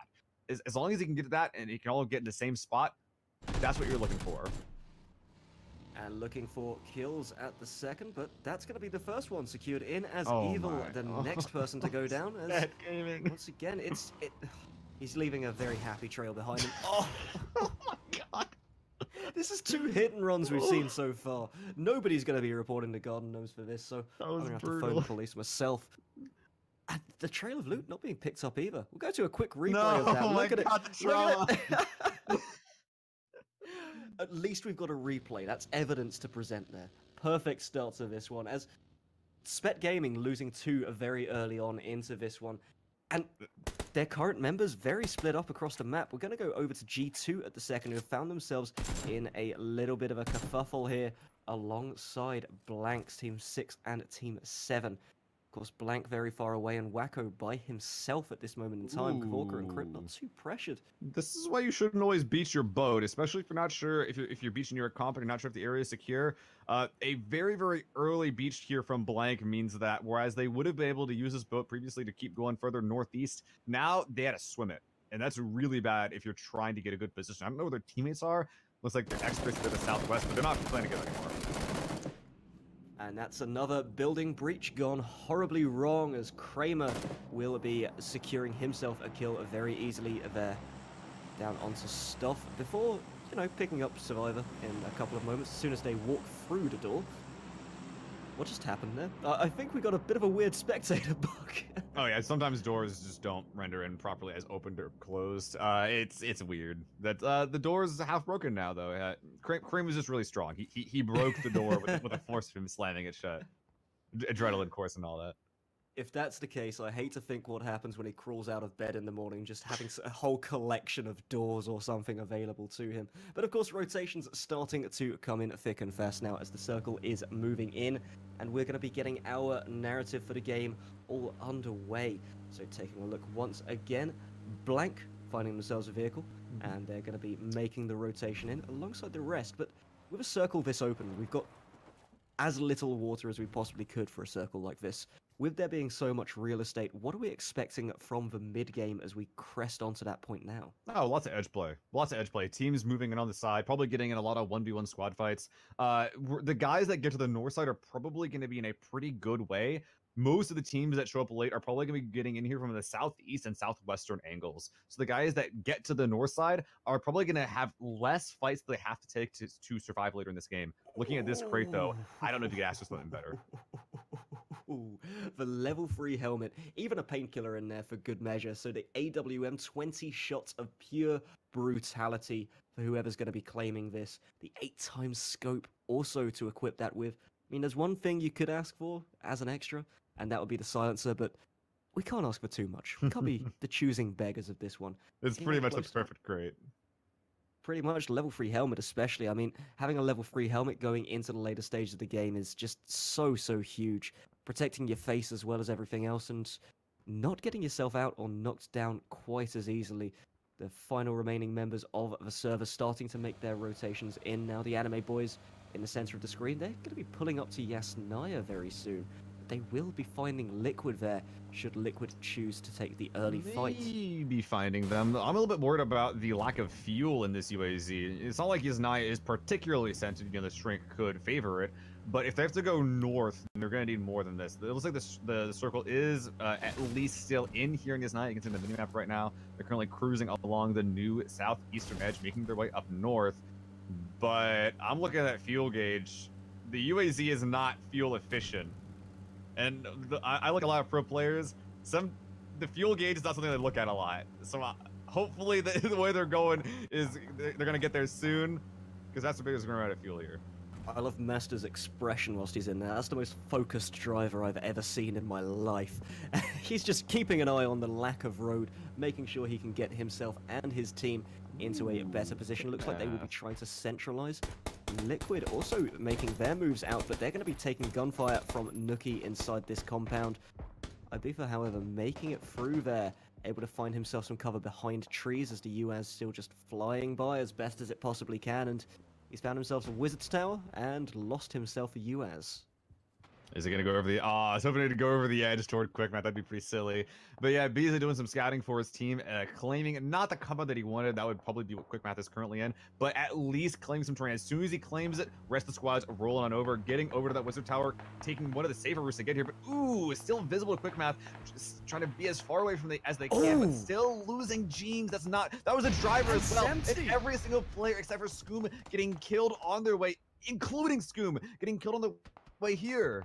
That's absolutely huge. Incredible work there coming in from Team 8. Quick math as they're able to rip 3 players out of the UAZ, and Liquid, a team we favored to be taking the day, down to 1 player at such an early stage in the game. This is definitely going to hurt their chances going forward.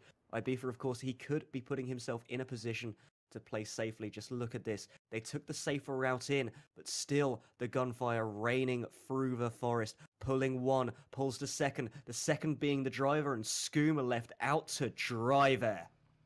I liked the idea of the play, you know, just have a one guy scout for everyone else, get everyone there later on, but the execution was just not quite safe enough. I wonder if they took a different route, if it would have had a different ending, but now we'll never know. Liquid out pretty big here. On this edge of the Yasnaya pond, though, we do see 2 teams set up here in the little cliff area. It's like Anime Boys checking to their south. It looks like they've probably spotted Genside at this point. Genside, being close to the southern edge, will probably have to deal with the anime threat at some point. The anime threat. That's... There's something silly about that. That's so fantastic. But of course, I want to get your 2 cents on one thing really quickly. On the last 2 players we've spectated, Kissick and Master, we see one Kar98 and one SKS. There's a lot of deviance in the 2 weapons themselves. Which is it that you favor, and why would you generally go for that weapon? Personally, it's the SKS. I used to hate the Carnady. I thought it was a garbage gun for a very long time. But the more you watch these games, the more you sort of realize how useful a peeking gun can be. Yeah, sure, the Carnady is not exactly long range. It isn't going to be good at moving targets. But if you're in a peeking battle and you need to get it down right away, then it is that medium risk, high reward weapon where if you can get it down with it immediately, and that can change the course of a battle. If you miss, though, you're not doing anything. So personally, because of that, I prefer the SKS. It's a lot better at those long range moving targets. But they're kind of different roles, and I think that the SKS might be used more. Currently, it's still a pretty good gun to have on your back. And of course, one of the other things, after you've taken that gunshot, you alert so many people to your position as well. So the downtime in between can be quite hefty, especially with players of this caliber who are just going to be able to rip your face off as soon as they know exactly where you are. Ooh. G2 taking themselves a little engagement here. Crispia was ripped out of that vehicle, and, well, he's going to be taking cover behind its burning wreckage at the second. He is spotting down G2 at the second. It doesn't look like any support will be coming in his direction, so once again, the happy loot trail. Be leaving behind the M4, definitely a favored weapon, and I think there's no doubt on really what the king of the ARs here is, so, you know, that's a good thing to leave behind, not wanting that to fall into anybody else's hands. New zone has been popped to the northwest side, probably cleared out after Crispy are going down here. And ooh, this is a really interesting spot. This is a very bit of hilly terrain. Yasnaya and Stalbot proper mostly out. And the interesting thing about this area is that there isn't really that good of a spot. Obviously, we see Quick Math. They'll be able to hold that for a while, but when they have to leave, a lot of dead space to get over. And once you get to this hilly terrain, pretty much anywhere is playable. There isn't a spot that a team will be able to sit down and be like, sweet, I'm good. I'm just going to shoot people that are coming in around me. That's not going to work. There's going to be a lot of really, really interesting squad fights coming out here into the mid game. Exactly, and Ibiza under a little bit of pressure himself. Of course, he is the final remaining member of Team Liquid currently in the server. G2's VLAN will be the one to try and spot him out, is aware that he's inside of this wizard tower, so tries to find an angle onto the window to take a couple of shots and eliminate Liquid out of contention for this. They'll take a 15th place position should he be successful. Another player just being dropped on the outside of circle as we are going to head back over to the Knights, who don't have too far to rotate in, but they are under pressure from the final 2 remaining members of Spet Gaming. Yeah, looking like they're a pretty wide split. Want to make sure that nothing bad happens from either side flank. Spet Gaming looks like they're vaguely aware that the frags are coming out from the Knights. It looks like they might have spotted them earlier, but aren't aware that Spet Gaming have since retreated north. This will allow the Knights and Spet Gaming to both move in here further northwest, in which they could easily lose each other in these hills. Exactly, and these hills are going to be crucial as the game progresses because, well, it's in the zone, and it is also incredible cover should you be able to hold down your angles correctly. Kramer still aware of the Spet Gaming threat to his north, checking everything before his team is going to be coming in to support him. So, Spets as 2 members, how do they want to play this being the real question? Looks like passive. Safety and security. Yeah, this is exactly just like what to do when you're down most of your team. It's just like hide a rock, hide between 2 rocks if possible. Looks like Pixton has been cleared the north side though, so just continuing to fall back over here away from most of these groups, and it looks like they're in the exact right spot for a 2-man group. Northeast very empty, but ooh, G2 looks like they got knocked by Penta here. Wasn't Penta a 4-man last time we were on this side? Or am I mistaken? Possibly. We could probably come back to that one. Of course, Penta do have themselves a very nice pickup there. Not going to be too much recovery coming through as the rest of G2 further to the north here. Still, the anime threat is looming by that Yasnaya pond alongside Team 8. Quick Math. Yeah. entering themselves into the fight as well, so they could be coming up against Exalt anytime. This southwest side is going to be very, very messy when they all have to leave. There's a lot of flat terrain around this area. If whoever leaves first, we're going to be in a lot of trouble. Anime Boys is going to be really on them to cover their south and their west and get these downs before they can get really encroached upon. We saw it for a sec there. There's a big cover for it. Kissick, aware of these players to his south, is trying to look for a head from this building. But he really has to do this. But the northwest side going to be really spicy here as well soon. He has exactly the right weapon to be trying to pick heads with, of course. Cherry picking anything on top of somebody's shoulders. Going to be quite a nice job with the Kar 98K. Tomil and the rest of Penta now starting to move forwards, but they are aware of threats in most directions. This northwest side, another location that could become very messy in a very short period of time, as teams 7 and 6 starting their engagements now. Blank shooting down at team 15 as Penta under pressure. Also team 4, Tindergold there. There's a solo from Crimson is actually taking this time to get some shots onto players out in the open. 8x spray down, not working. He got one player pretty weak, but was not quite able to secure that down. But the thing is, though, is that now Blank knows that Crimson is here on this hill. It's only a solo, though, but it does make Blank want to take this fight against G2. They don't want to get shot in the back. Chris shooting wacko in the back there is Steven on the left-hand side, not spotted out just yet. Still Fantasy and Steven left inside the game following G2's, well, one of the members' demises earlier. Chris forced into a more passive position as he takes a shot to the chest. However, he does still have the support of the rest of Blank to his left, so this team staring down the barrels and trying to pick up the remaining members of G2 Esports. Will they be successful in this endeavor, however, because we do have to see a move start to come through very soon, and they'll have to move south into Team 15 and into the solo player of Team 16's Crimson. Looking over here, elsewhere on the map, we're seeing a pretty big fight break out on pretty much every edge here. The Anime Boys getting pushed from their west. Genside as well has to move from their south. This is really, really rough, but Anime Boys mostly getting their guns focused westward here. And that's definitely good because Chronix is right here, 2 rocks down. And Chronix will be the first in line of fire should any turn come in his direction. Udemy fire, Brexco, and the final remaining members also in favor. Cup of Magic, that is. The Anime threats, not really sure where they can threat at this moment in time. Towski, moments of indecision, not taking any fight just yet, and these guys aren't really under too much pressure to move as they are in the next circle, but that could all change very soon as our circle is once again encroaching on these players and really mounting that pressure. Udemy fire, will he have the Kobe? He won't. Oh, they're throwing the kitchen sink at him, just everything they can find, Molotovs, frags, whatever. But you're talking about a team that has to move, and a team that does have to move right now is Genside to the south. Yeah, these guys they're pressuring Anime Boys, not letting them leave, but this could make or break the position of Anime Boys as Genside is coming here from the south. They're popping smokes. They know that there is a very significant problem to their north. They're dealing with it pretty well, though. They might be able to pinch Anime Boys to death here.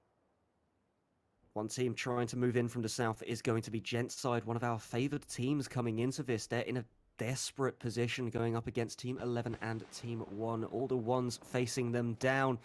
And Genside's Vic trying to find an entrance into this. He has found a spot which may be completely covered here. And that's going to be excellent cover for them going forward. Wait for the other teams to pick each other off or wait for them to get into a gunfight and just vulture the rest of it away. Master is aware of their presence, however, and is trying to cut them off should they try to make any rotation in. Of course, he cannot see exactly what we're seeing now, but that looks pretty threatening coming in his direction. That was really good moving from Genside here. Just aware that if they try to push Anime Boys just right away, that would be a very, very poor fight for them to have. Now, though, is he quite aware of how far here? Oh, it looks like that someone on the far west has spotted him down, and now just going on the wrong side of cover. A two-way pinch for Anime Boys this time. This is what was threatening them from the very beginning, and now their eastern flank being taken down, they could get really, really pinch hard. On the northeast side, a huge fight breaking out here. This is the Knights in dire straits at the second as Dradon going to be taken out of this fight almost immediately. Quick return coming through as Chris ripped face right into this one. Voxic does finish him off as well. So that's going to be one player completely out of contention. And next up, this hilltop position, providing some cover. Knights having to move into this one now. They are in the next zone, so technically they could play this passively should they choose to. Pixon on the outside alongside Kavorka. These two players could be running into one another very, very soon.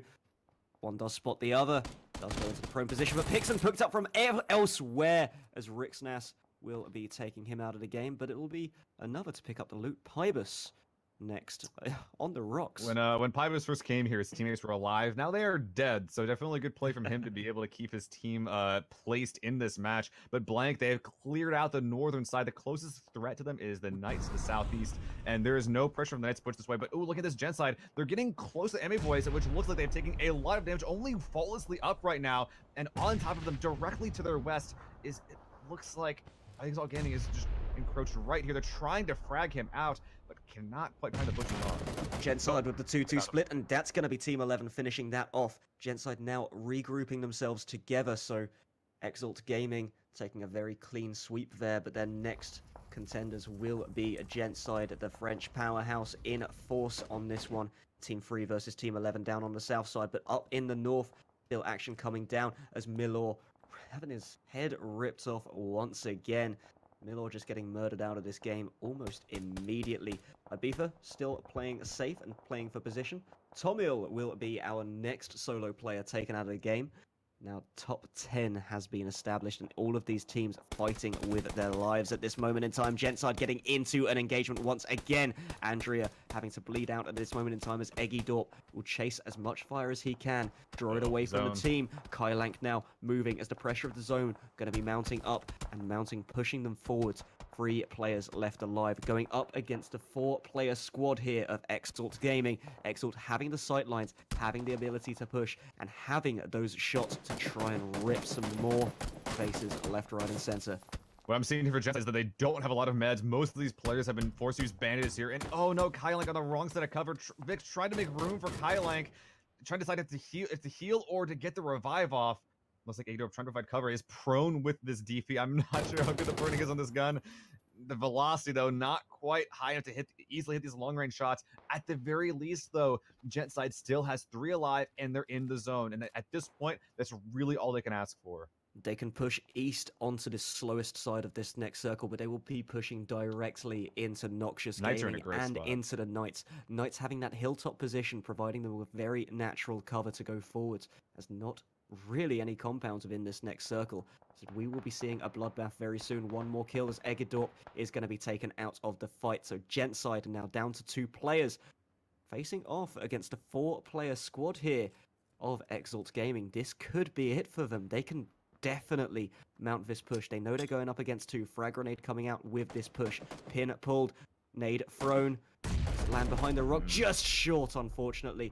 1 return coming through as Vic will take 1, but Cup of Magic will take him in return. There it is. Not quite. But look at this, though. There's a squad to the north. MOBA team has been hearing this fight go down. 2 players from Exalt Gaming are making their way up here, and I don't know if they're even aware of Washout's existence. Well, we'll find out soon enough. Team 10 at MOBA team, as you mentioned, that duo are going to be looking for blood. They're hungry for it, and they're trying to secure a better position. Udemy Fire does find 1 kill, but O'Connell able to rip the head off 1 as he does try to transcend that hill. Washout, however, bleeding out to his left. He cannot pick him up at this moment in time. O'Connell going to be taking fire from every which way. Not able to return anything just yet, as he's just going to retreat in, playing it solo now. And on that northwest side, what in the hell is happening up here? A lot of solos and 2 full squads have made their way here. Blank pushing directly into quick math here onto these sheds. Looks like Kavorka has taken the better part of quite a few rounds. Level 1 vest busted, and he's getting quickly surrounded and quickly finished off. Only 1 player left up, and it's Crypt Twitch, who's trying to hold this streak, getting 1 down, almost Reaper points going down, but Alexis on fire has his number. Oh but my the open, God. not getting that kill. There's still Reaper points on this streak, and a player flanking from his rear, but will not be getting Havorki. So close to being able to mount a full recovery. Almost a clutch play coming out, but not able to keep it in the end. Pybus securing another kill for Crimson, but he's the solo player, and he is now a dead player. Is that your grenade? We just went to him and exploded. What just happened? Beautiful work there as Knights mounting a very decent recovery going forward. They've got themselves a fairly decent chunk of the zone. They have space to work with, but that space will be encroached upon by Team 6. They're going to have to lay down some smoke coverage here to try and give themselves a little bit more room. Very close is Team 8, though. That's going to be spotted. Okay, Knights definitely are aware of a squad to their southwest. One down coming out here. Stun. Oh, that stun could do a lot of damage here. I think that exploded right in the middle of all of them. This could be destructive. Survivor, he sees them backing off. He thinks it was effective, but this will be Team 8. Quick math. Retreating into a safer position for now, using natural cover instead. Not wanting to go for this fight and probably not aware of how many members the Knights have. Avoki, however, playing with fire as he tries to take that peek, tries to get as much intel as he possibly can. Even though they're down to 2 members, the Knights will still remain strong. They're pushing for this. They're trying to find anything they can. 9 total kills across the team overall. One more nade. Can Voxic manage this? That was a bad frag. A bit short. All right, looking around, quick math actually having to check south and to their northeast. Oh, really close to Vox getting killed there. But looking at this, there's just so few options for quick math. They only have one or two real spots they can use to peek the Knights. And if they go too far south, then there's 2 squads in their way. No matter how you look at it, quick math just has to win against the Knights here. They're going to be taking this fight. It looks like they've realized their position, making that call very early on as Havoki still trying to scout this out. Spots one player, he spots Survivor over to his left, does take the aim, but Voxic taken out by one of his teammates. Survivor's position could be compromised as the push now starting to be mounted. Survivor pushing against the shrink and pushing into gunfire. Alexis on fire will be the one to secure that kill for the final remaining members of Quick Math. The way they're moving in, though, a lot of groups have elevation on that, especially looking right here. It might be Noxious that could spoil that if they spot them. They're prone on this ridge, barely in the zone. This particular spot is good, but once they have to leave this hill, they're going to be in a lot of trouble. I'll be curious to see if they play aggressively or stealthily here. Below them on the south side, we see Exalt Gaming. They found themselves a great defensive location between a lot of rocks. Ibiza Liquid left to try to get a first aid cutoff. Will be securing 4th place for his team. Again, Liquid in the end game with a solo, still getting an amazing placement. I don't know how these guys do it, man. It's crazy. Team 11 mounting their push here up onto Team 8. Quick math, but that's going to be Havoki taken down very quickly. Udeme Fire getting the kill over the top of that ridge. Cup of Magic flanking around onto the right-hand side, but he's going to be traded out very quickly. Alexis on fire, still getting that res off. Cup of Magic just crawling down, trying to find his teammate. Reaper of Points trying to reap some more kills and reap the spoils. Alexis on fire now with the long flank around, but it's been heard. Udeme Fire going to be taking the peak and taking the gunfight. Havoki on the trade, though. Havoki playing huge and playing on these rocks still. This is a 2 versus 1, and that's Reaper of Points being taken down very quickly. Brexco versus Havoki now. Noxious is here. That's going to be it. Noxious has... just from the east side, and there's only one player up. Udemy Mayfire is down as well. They chose the exact right time to peek this. Now they're running down this hill. At least Mista is. The zone in the middle, neither team is up, but with this hill in the way, Brexco will be able to get his downed friend up. Noxious, they've really got to get off this hill while they still can, and that is exactly what they were doing. Mista getting off that, Brexco getting the revive off. This is just going to be a straight up 2v2. Down to the duos match now as Team 14, that is Noxious once again, going up against Exalt Gaming of Team 11. Mr. TV not able to get that peak very quickly. 8x scope at this distance can be very tricky to use. Does try to find one, but peeking over the top of the rock, almost getting his head ripped off very quickly. No Mini Fridge now in a position, bandaging the wounds up and trying to recover himself before the push from Exalt Gaming comes through. Smoke being laid down. Will that provide enough cover as we go forward? Zone is going to start shrinking once again. Udemy Fire taken down onto the floor. Brexic now in a position to recover, but he's on the back. This is going in. And he knows it. Mr. pushing very heavily forward. Very ballsy play, and that's going to be it! The peek around as Mr. TV secures it for his team. That will be Team 14, Team Noxious, securing the game with a fairly respectable 5 kills.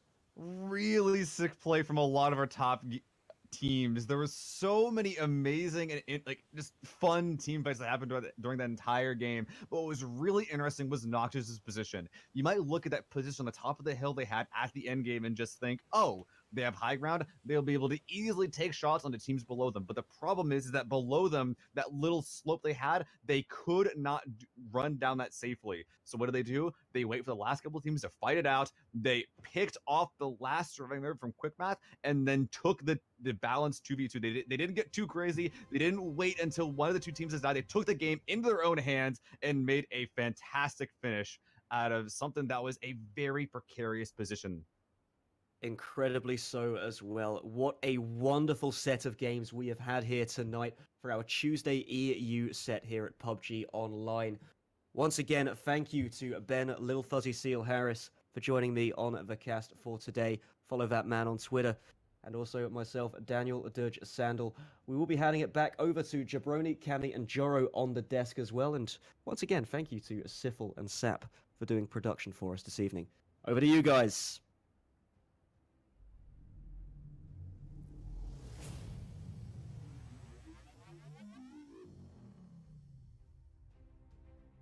Thank you very much once again, Dudge and Seal. Game 4 ends, and it's Noxious coming away with a big, big win. I have to say, I love the zone. I love zones up over by Stalber. I absolutely just adore them. It's I love brutal. the heights. Yeah, I love the different height. I love all the different cover. The lack of buildings and compounds. I'm a huge fan of that area because it is a lot of.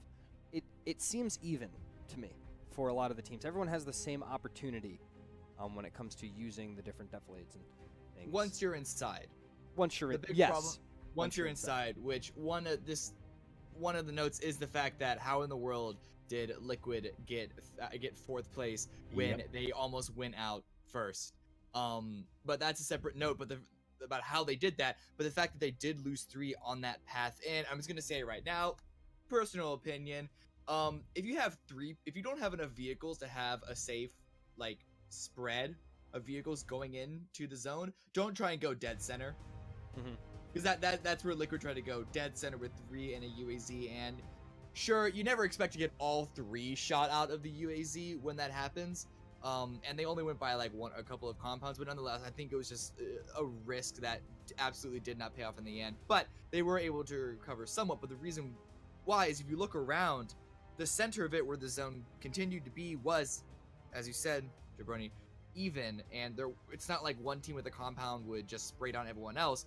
But there's a ring around that zone, around with the Yasnaya and then west of the Stalber Mountain, that does have the compounds. That's kind of like a little blockade trying to keep everyone from getting inside, and that's where the real struggle is during the beginning half of this game. Yeah, and I think there is an area there just north of the lake. Huge traffic in that area, and that's where Liquid choosing to drive through. So a dangerous, risky play. Maybe they thought they were early enough, although they definitely were not, which is why they got mowed down. But it is one of those things because you got to make the decision. Do I try and drive up the mountain and just have no idea where anybody is? Or do I try and keep the flat land and understand there's a compound here? Let's see if we can drive past it. Maybe only losing 1. But, yeah, you did lose the 1 member out. Then the vehicle's about to explode. 1 jumps out and gets downed. And then Scoom jumping out and trying to run away, but he's not close enough to the tree. Unable to make it. Mr. Jorisar, how'd you feel about our final round here? So much to talk about in that game. But, yeah, to start off, I guess, in the middle. Team Liquid might have thought they were getting in there reasonably early. It turns out they were a bit late.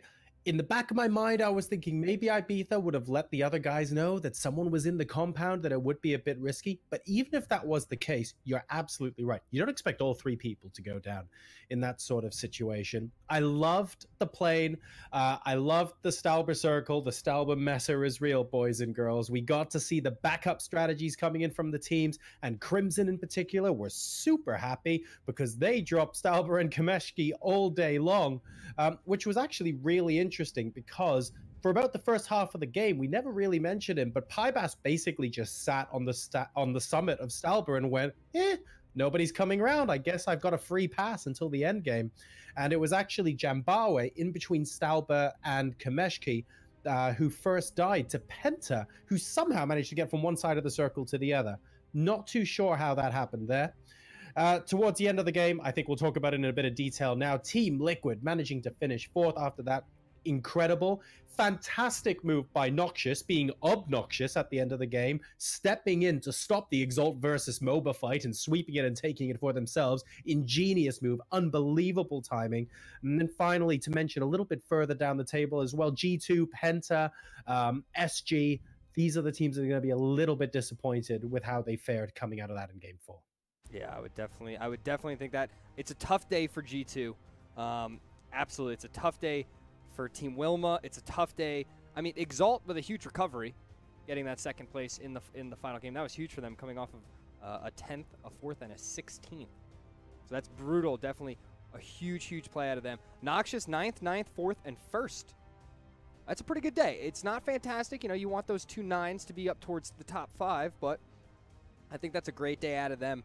It's kind of interesting because I'm looking at all these numbers here, and I'm thinking to myself, all right, like, who got the most points today? And it's like, I don't know. I mean, Gentside with a 2nd, a 6th, a 2nd, and a 9th. It'll be interesting because it'll have to go to the kills. That's really the only way that we figure this one out. The kills of all the different squads and how many they were able to grab today in the 4 games. Now, for any of you in chat that are not 100% sure, this is not a one-day event. No, these are 4 games out of 20 that all of these teams will play.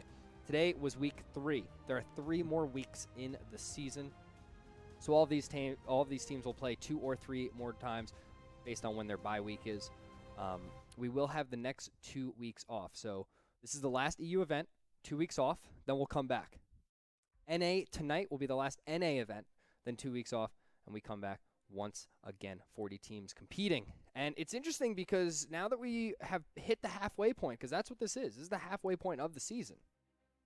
All of these teams, they're fighting for those 16 spots.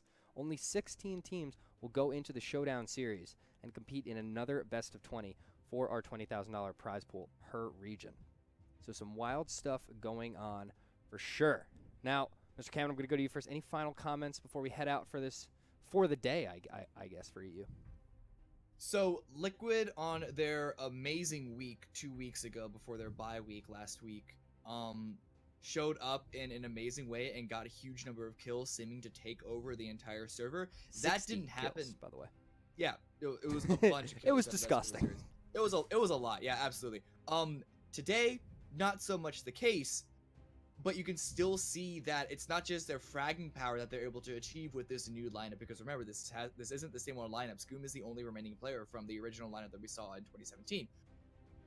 But even when they didn't frag out, actually any of the game, their highest kills today were 8, I believe, and that's pretty low. Wow. It's a good number for second. Yeah. But nonetheless, that's still pretty low when you compare it to their like glory week. It's their movement that kind of keeps them up there in a consistent basis. Ibiza, as a solo player, having amazing movements. I couldn't help but try and follow him around as a solo player during that last game, and it was just like he's figuring out how to avoid everyone. He's staying in, like, we noticed it a couple of times back there, as like what Samty did. He stayed in the blue for a couple of moments, almost for a couple of the closes as well. Just the movement on an individual basis as well as a team macro basis that they've been able to develop is making them a very, very powerful team. Yeah, I have to say that my thoughts on Liquid is I'm sitting here and I see their score. They are 1 on the leaderboards in both points per game, and now 100% I'm pretty sure they have retaken first place in the overall point category. I don't see... I'm trying to think who's going to catch them, and I know the big names, but they haven't been performing that well yet in our first half of our season. So it'll be interesting to see this huge lead that Liquid was able to grab in the first half of the season. It'll be interesting to see if anyone can catch them. Jorsar, out of you. Any final comments before we head out? So a couple of things looking at the storyline, heading into today and the way things have developed. We all agreed at the start of the game, Blank was the team that was underperforming coming into the day. And you know what? Their performance was staggered over the 4 games, and they got a little bit of luck. But that little bit of luck allowed them to win a game. And I feel like that if they're able to get a little bit of consistency, we could start seeing, when we come back from our break, them taking a little bit more of a foothold in the standings and improving their position. And I also just want to give an extra shout out to Milord from Tindergold for one of the most, I can only assume, but one of the most amazing plays that we didn't see on camera today. They bowed out in 10th place, but Milord in particular got 4 kills. 2 of them were from a frag grenade. And as soon as they died, the other two players who were also downed by Milord got the finally killed as well. So he single-handedly squad wiped and did it in style with the frag too. I saw it in the kill feed. I was trying to work out where they were, but that was pretty nice stuff from him in game number 4. Unfortunately, like you say, that little bit sort of north of the Yasnaya Lake there, coming into the circle, a little bit too difficult in terms of terrain for them to navigate. But all in all, lots of great stories throughout.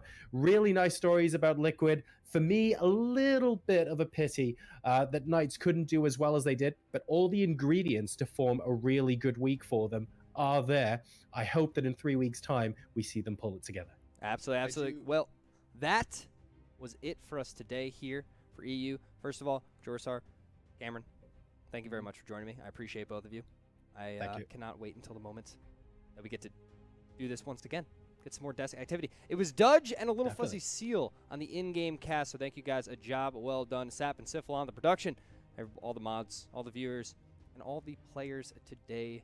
GG. We have 3 weeks off before another 2 weeks off, so 3 weeks from today will be our next EU event. Tonight, however, we do have NA at 7 p.m. Central Time, 16 of our top teams. And that's some huge stuff over there because Wildcard just got their first place taken. So a lot of heated stuff going on in the NA scene if that interests you. So be sure to be here for that. It was a pleasure casting here today and watching all these games.